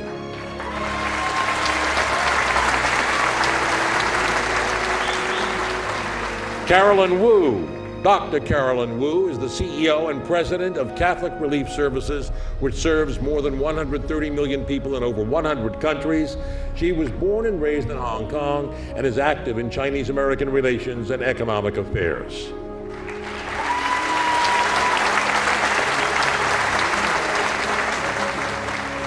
Tommy C., like all of our medalists, is living the American dream. Born and raised in China, he worked as a waiter before opening his home improvement company, Stone King USA. He is active in the Asian American community and is a national advisor for the International Leadership Foundation.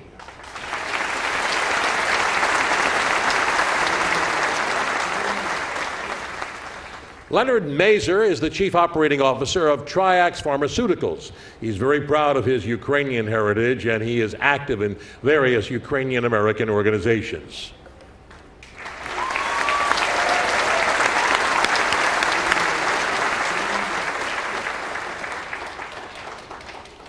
Robert J. Gaudio is an American musical legend. A lot of fans here tonight. Having written the classic Who Wears Short Shorts at the age of 15. Well, that was the first musical, many musical accomplishments having been written or co-written. Such classics also, which you'll all remember, I'm sure. Oh, Sherry, Can't Take My Eyes Off of You, and Ragdoll. Ah, yes, we all remember them. As an original member of the Four Seasons, he was instrumental in the mounting of the Broadway smash, you've all seen it, Jersey Boys.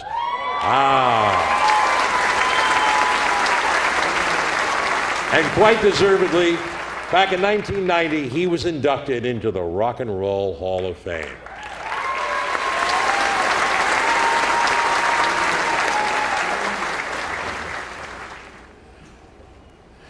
Vito Schaefer is the founder and CEO of Travel Store, the largest independent travel management company in California, and he is active on the advisory boards of the Four Seasons, the Ritz-Carlton, and Oriental hotels.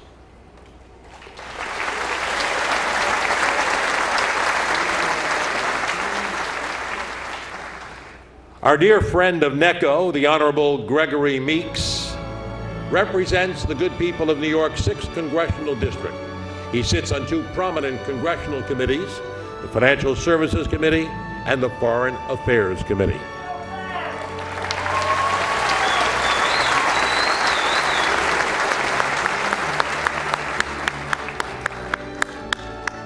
Carol M. Baldwin is both a survivor and a crusader.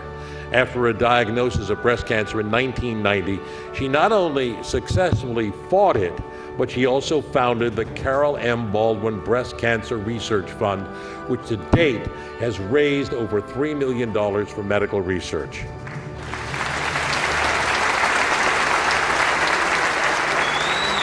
That's quite an accomplishment. But there's another accomplishment you'll all be familiar with. She is the matriarch of those famous Baldwin boys. You know, Alex, Stephen, Billy, and Daniel. They call her Mom. Happy Mother's Day. Carol Baldwin, the recipient of the Ellis Island Medal of Honor. Stephen was here last night and said her greatest honor, she goes around and boasting, you know, the boys got all their talent from me. And if you had a chance to talk to her, you understand that personality and you can really understand that. First Deputy Commissioner Rafael Pinero, he began his career with the NYPD in 1970. In 1995, he founded the National Law Enforcement Explorer Academy for Teens, which teaches leadership and team development skills.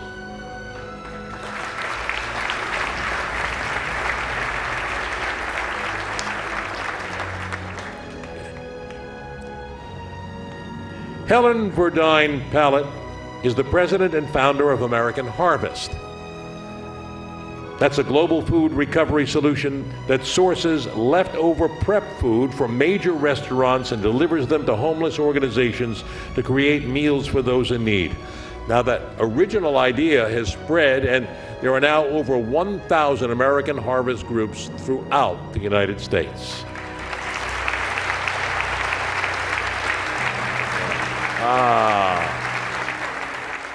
Tamara Second, Dr. Tamara Second, is responsible for establishing the Fellowship in Minimally Invasive Gynecologic Surgery in affiliation with Lenox Hill Hospital.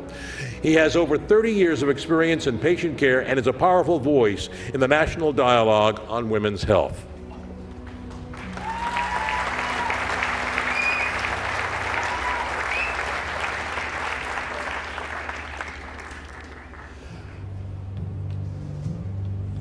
Michael Bennett has spent his entire 40-year career on the air in Westchester and Hudson County. He has been honored numerous times by the Associated Press for his journalism and is in demand, quite an MC, all about town for many charitable causes.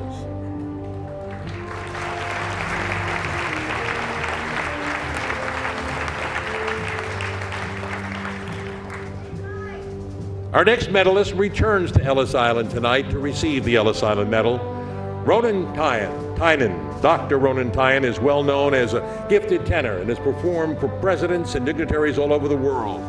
He is also a doctor of orthopedics and in-demand motivational speaker inspiring millions with his personal story of perseverance and faith.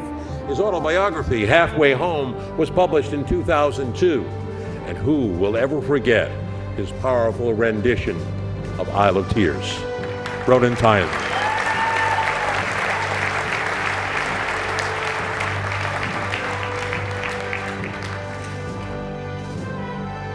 Hasu P. Shaw is the founder of Harsha Hospitality Trust and is a co-founder of the current president of the India Heritage Research Foundation. He is also a founder of Hindu American Religious Institute. He remains attuned to the needs of his native India and recently founded a hospital and eye clinic in the city of Gujarat.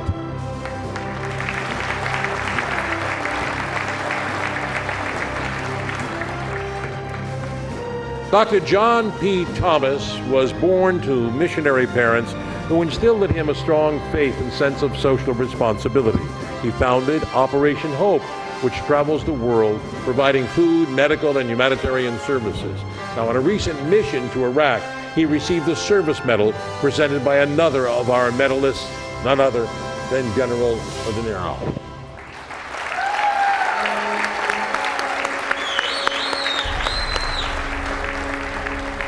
Ronald E. Spears is a Senior Executive Vice President, Executive Operations at AT&T Incorporated. He's a graduate of the U.S. Military Academy at West Point and is proud of his 8 years of service to our country. He holds a master's degree in public service from Western Kentucky University, and he supports many charitable, educational, and healthcare organizations.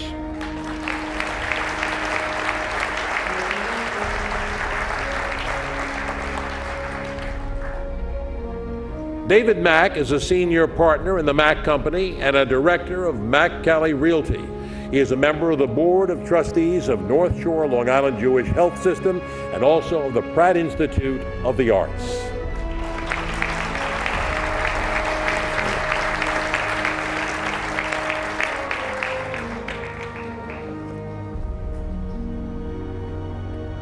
It's a pleasure to bring back to the podium in a different realm now the superintendent of the Ellis Island National Park, David Lusinger. He's the superintendent of the National Monument and Ellis Island Immigration Museum. He's worked with the National Park Service for the distinguished 34 years and is currently leading the renovation of Lady Liberty as well as the opening of the new Ellis Island Museum. We're proud to have you as a recipient of the Ellis Island Medal. Let's have a round of applause for all of our medalists tonight.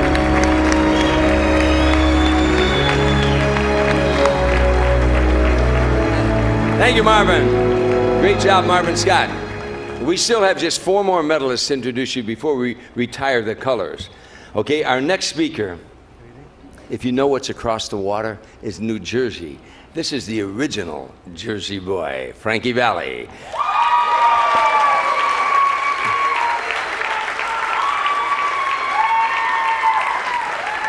Frankie Valli shot to fame with the Four Seasons and is hotter now than ever with the enormous success of the Tony Award-winning Jersey Boys, which chronicles the group's rise to fame. With over 50 years of hits, Sherry, Big Girls Don't Cry, Walk Like a Man with the Four Seasons, and My Eyes Adored You, and Swearing to God as a solo artist, just to name a few. You're just good to be true, can't take my eyes. Anyhow.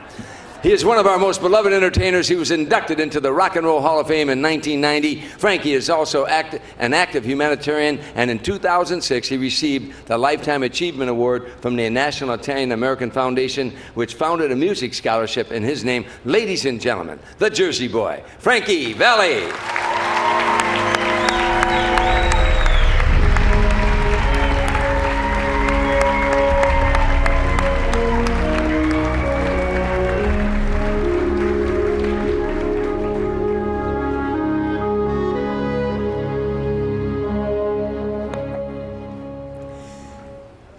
I humbly accept this award and have all the good reasons, because I look at my life as someone who worked very hard to accomplish a success. It was about 55 years ago that I met up with a songwriter whose name was Bob Gaudio.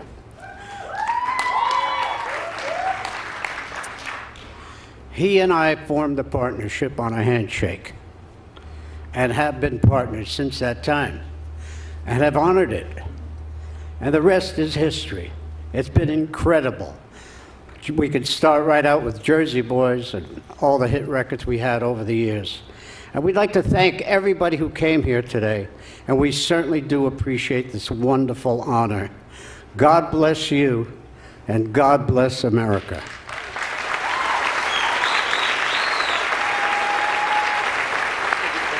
Great job, buddy.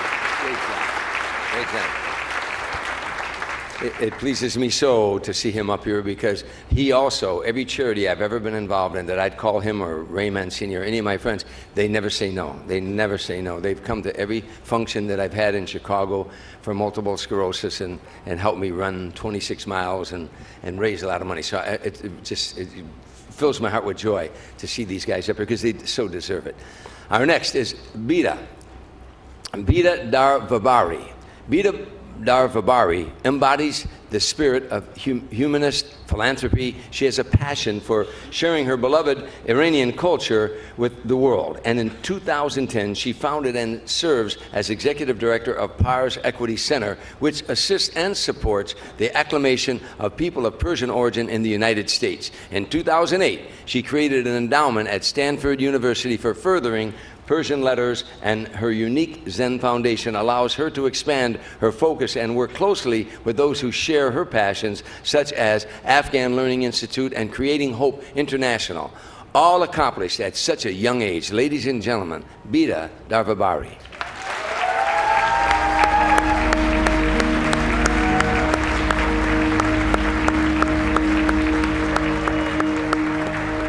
Pasquale Pistorio has more than 40 years of experience in the semiconductor industry and is an advocate for environmental protections. He is the founder of the Pistorio Foundation, which is dedicated to improving the living conditions of underprivileged children in developing countries with a focus on education and primary health care, and the rehabilitating existing schools infrastructures in addition to providing for children. The foundation addresses issues of women empowerment and community development through agricultural education, agriculture training. To date, the Pistorio Foundation has provided relief to over 2,000 children. As a native of Italy, we are proud to present him with our International Ellis Island Medal of Honor.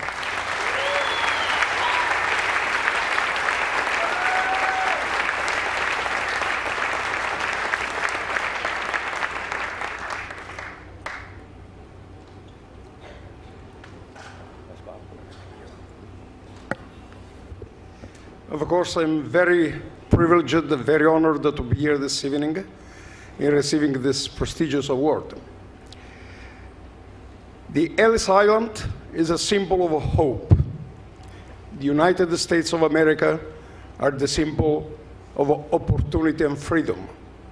The NACO and the Ellis Island Medal of Honor is the symbol of individuals trying to offer to other less privileged individuals the hope, the opportunity, and freedom, which means trying to make them participating to the American dream.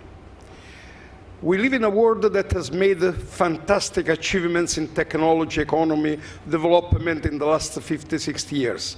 But still, there are hundreds of millions of people living in poverty, and there are 20 million individuals dying every year of starvation or disease associated with starvation. Well, I think that the contribution of every individual towards a better world is needed. And the people inside this room represent many of those that in the world give whatever they can to help others. And again, the United States of America leads the example where generosity, philanthropy is giving a very great example to other people in the world to follow. God bless all of you, and God bless the United States of America. Molto bene, Pasquale. Molto bene. Our next medalist has grown from an adorable child star into one of America's most beloved actresses. From her first Ivory Snow commercial through her many movie roles, her hit TV series, and her starring roles on Broadway, Brooke Shields has conquered them all. As a new mother, she faced her own difficulties with postpartum depression and turned that experience into a book which opened a national dialogue on this serious, often misunderstood problem. She has long been a strong advocate for children's rights and literacy, supporting the Healthy Child Healthy World Organization and the Listen campaign, an annual global multimedia effort benefiting disadvantaged children, as well as the St. Francis Food Pantries. In addition to her busy career and her charitable activities, she's also the mother of 2 beautiful little girls. Ladies and gentlemen, Brooke Shields.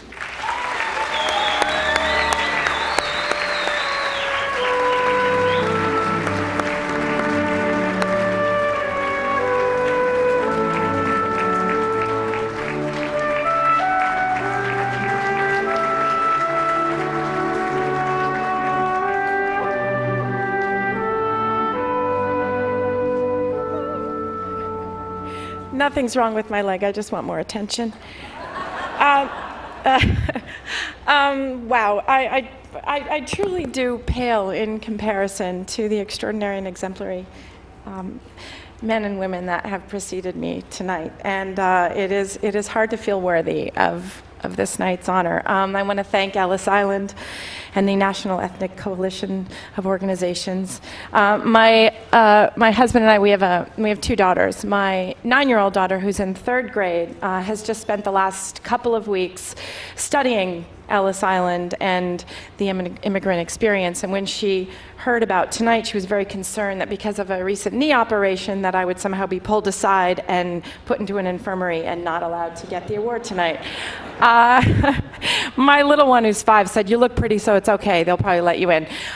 So they were both learning about what the immigrant experience is. And you know, I feel, and I really, I was born and raised in Manhattan 46 years ago, even though I'm only 28. And I feel that when you get this award, an award like this, it's really not for me. It's truly for my grandparents and for their parents and for all of the hardship that they endured, because those hardships are what provided me with the opportunities that led me just to be able to stand here tonight. So I'm very lucky to be the recipient, but I'm also lucky to be the recipient of an amazing family from Germany, from Italy, from Ireland. And I'm very aware that part of the American dream has always been that one generation would do better than the last, and that you would, prosper off the hard work of those and the sacrifices of those in the last generation. And I just hope that I can keep that spirit alive and do the same for my kids. So thank you very much for this. I am proud to be from here, and I'm proud to be amongst such distinguished honorees. So thank you very much.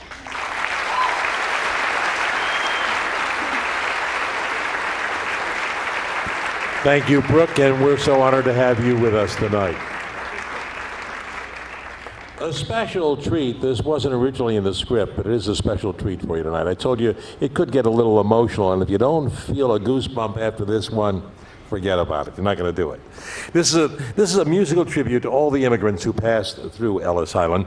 It tells the story of a young Irish girl named Annie Moore. She was 16 years old when she came here, and I'd like to introduce you once again to our medalist tonight, Ronan Tynan. He's going to tell you about Annie Moore's passage through the Isle of Tears.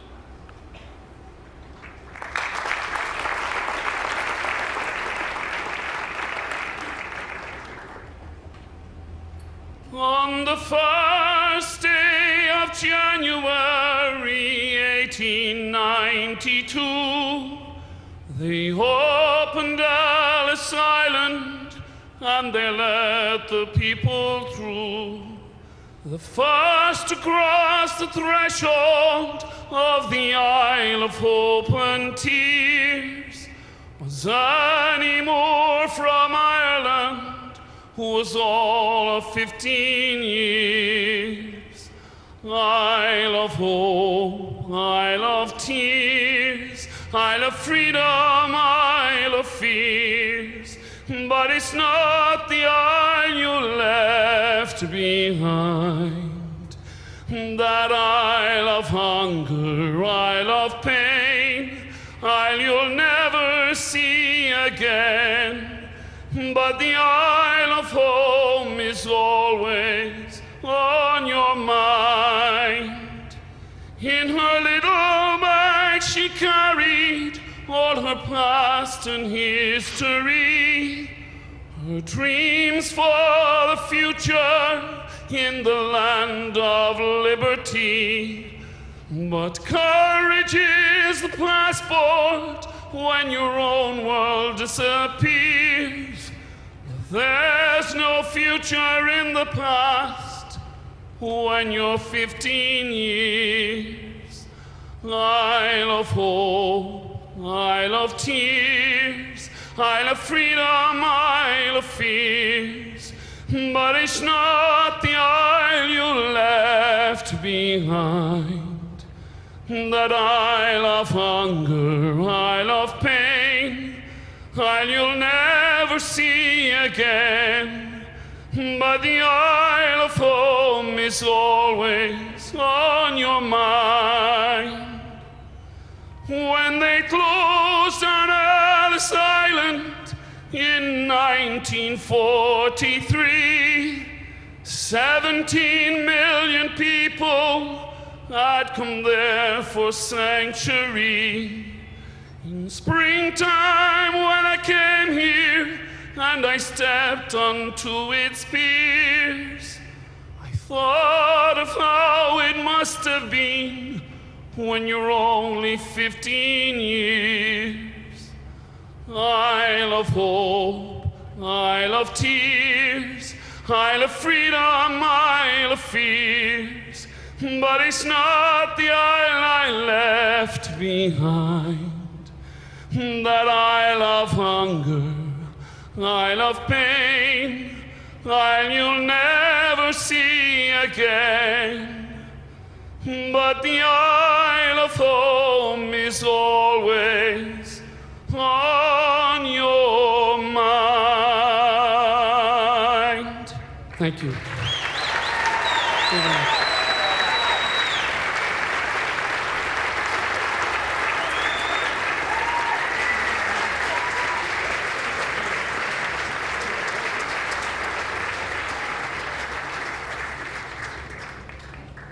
That was absolutely spectacular. Thank you so much. As we begin to wind down tonight's ceremony, we have another treat for you. But before I do, I want to recognize out here in the audience, because we have many past medalists here. As I said, last year we celebrated our 25th anniversary of NECO and the Ellis Island medals, and we have past recipients of the medal, and I'd like to recognize them, ask them all to stand and give them a nice round of applause. So glad you could be with us tonight.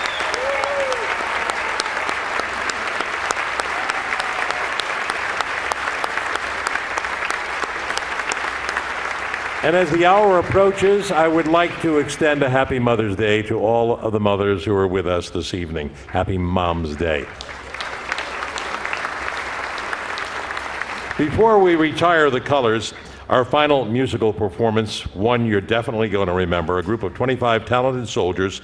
They've been taking part in our ceremony for many years, and they love being here so much, I have to tell you, 11 of them drove 14 hours non-stop just to be able to perform for us tonight. Ladies and gentlemen, fasten your seatbelts. We're about to take off with the United States Army 82nd Airborne Division All-American Chorus from Fort Bragg, North Carolina.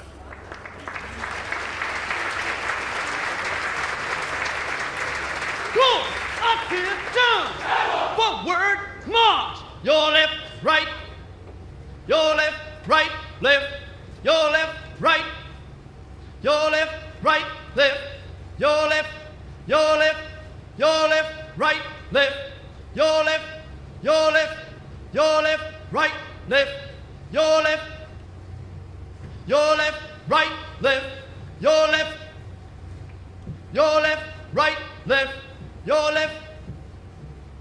Mark time, march.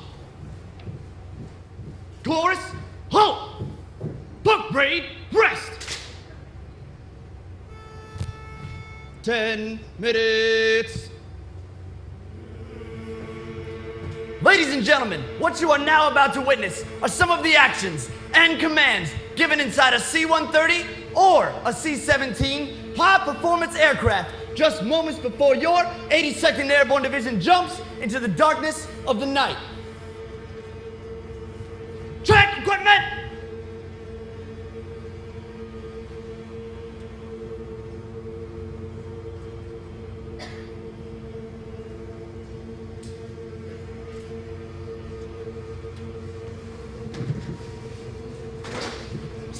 Hopper equipment check.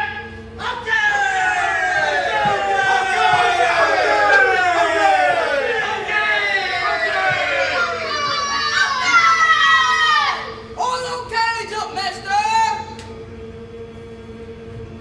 1 minute.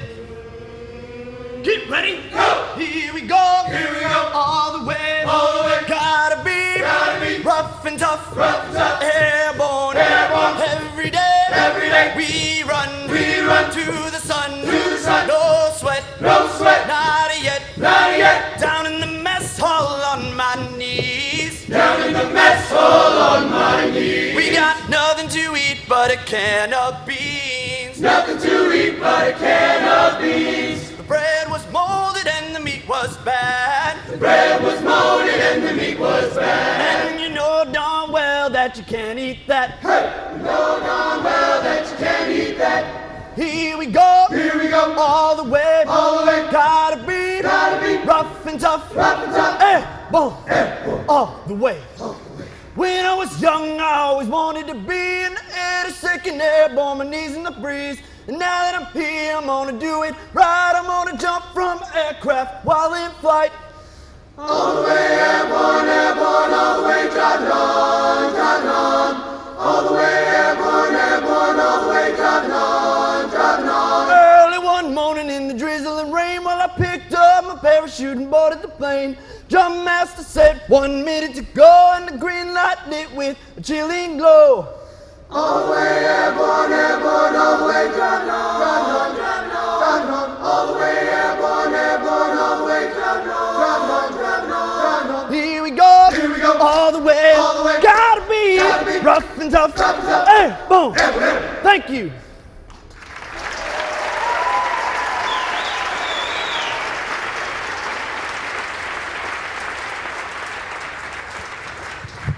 Good evening, ladies and gentlemen. How's everybody doing tonight? Well, ladies and gentlemen, we are your 82nd Airborne Division's All-American Chorus, and we hail out of the great Fort Bragg, North Carolina, which is home of the Airborne. And the 82nd Airborne Division is America's Guard of Honor. Now on behalf of our commanding general, Major General James L. Huggins, and on behalf of our Command Sergeant Major Bryant Lambert, and on behalf of the 22,000 plus highly motivated, highly dedicated paratroopers, I'd like to say what an honor and privilege it is to be here and sing for all of you this evening. But before we begin, there's one thing I'd like you all to keep in mind. The soldiers you see standing behind me are not just talented singers, but are first and foremost highly skilled, highly disciplined paratroopers that represent most of the major units we have in our division today. We have soldiers from the infantry, artillery, service and support, combat medics, aviation, and engineers. Well, ladies and gentlemen, for our first selection was made famous by a country western star, Toby Keith. This song describes the strength of this great nation in which we live and serves as a reminder to anyone who'd even think to mess with the United States. This is courtesy of the Red, White, and Blue.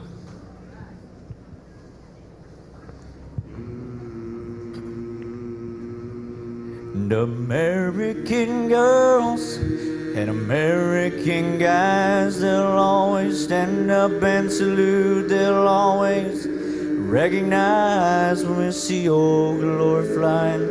There's a lot of men dead, so we can sleep in peace at night when we lay down our head.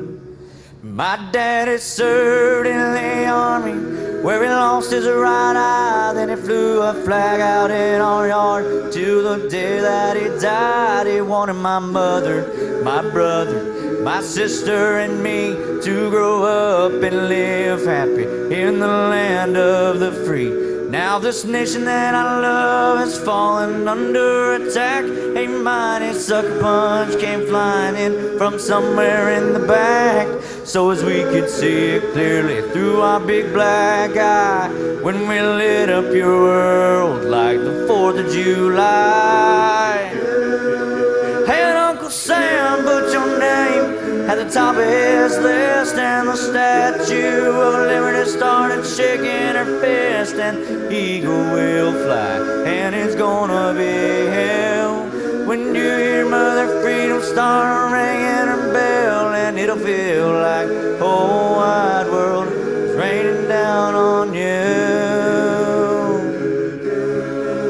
Oh, brought to you courtesy of my red, white, and blue.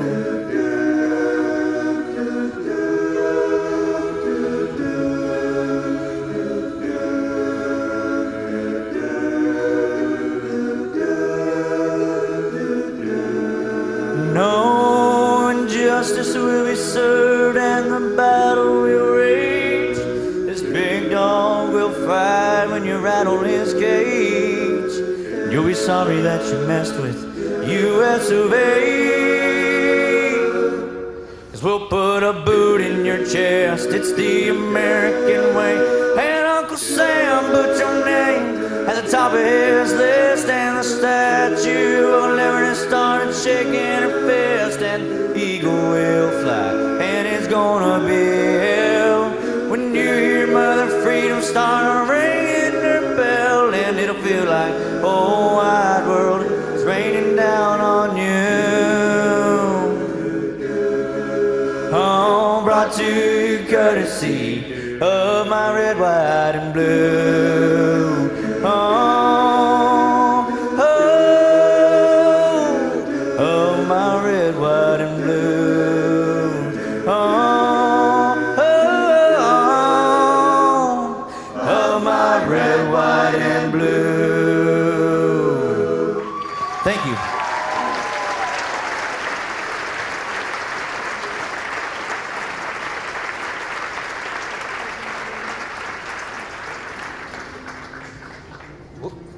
Ladies and gentlemen, on behalf of the 82nd Airborne Division, and especially your 82nd Airborne Division's All-American Chorus, I'd like to say what an honor and privilege it has been to be here and perform for all of you this evening. But before we go, we have one final selection. We'd like to sing a song made famous by country western star Lee Greenwood. We'd also like to dedicate this song to all of our fellow servicemen and women serving overseas today and for many days to come. This is God Bless the USA. Thank you and enjoy the rest of your evening.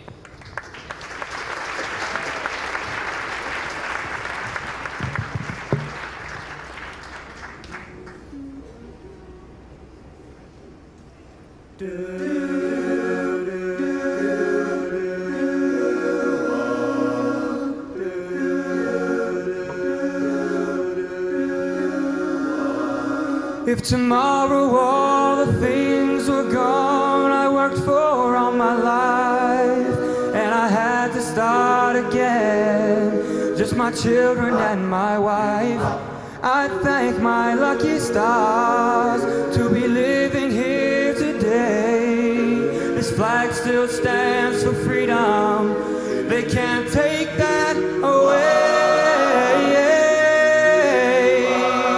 That I'm proud to be an American, where at least I know I'm free. And I won't forget the man who died, who gave that right to me. And I'll gladly stand up next to you and defend her still today. Love this land, God bless the USA.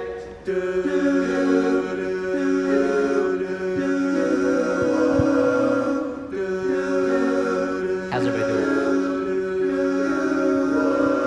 From the lakes of Minnesota to the hills of Tennessee, across the plains of Texas, from sea to shining sea, from Detroit down to Houston, from New York to LA. There's pride in every American heart, and it's time we stand and say that I'm proud to be an American, where at least I know I'm free. And I won't forget the man who died and gave that right to me. And I'll gladly stand up next to you when you. Ladies and gentlemen, your 82nd Airborne Division's All-American Chorus. Love this land, God bless the USA. God bless the USA. Everyone!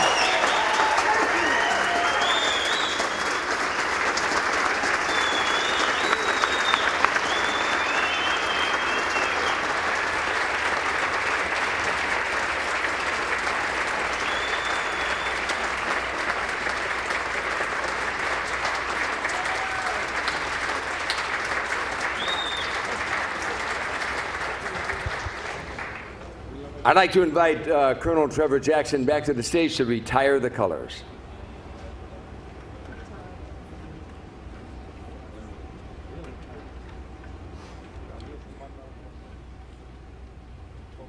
Commanders, bring your units to attention.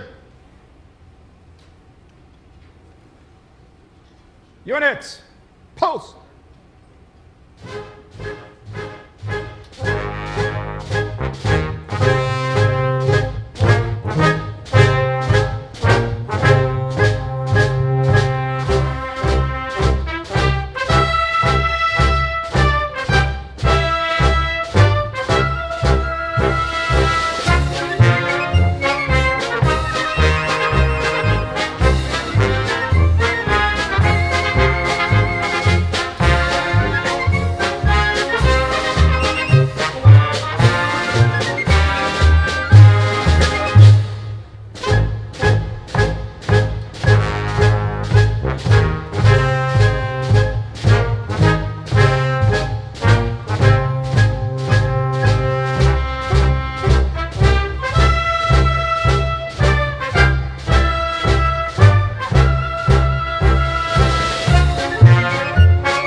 Center, please.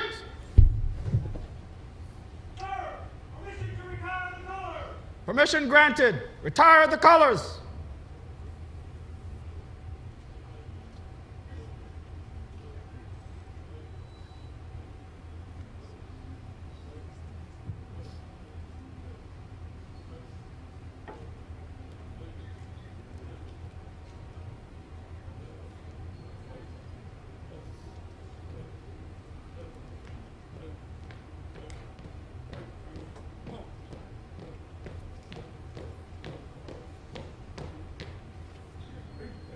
Present.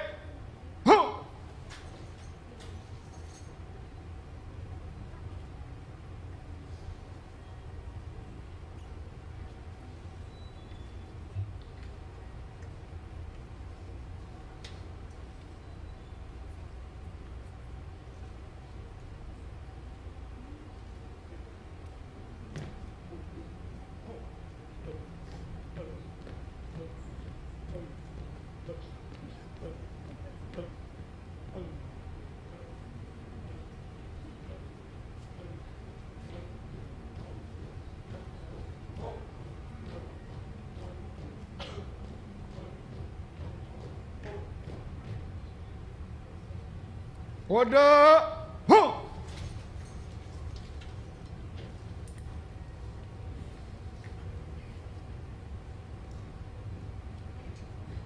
Center, please. Forward, put.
and gentlemen, this concludes our program. Please remain in your seats while our medalists leave the dais. While they exit, let's give them a final round of applause and thank them for their contributions to our nation. Good night, everybody. God bless you, and God bless America.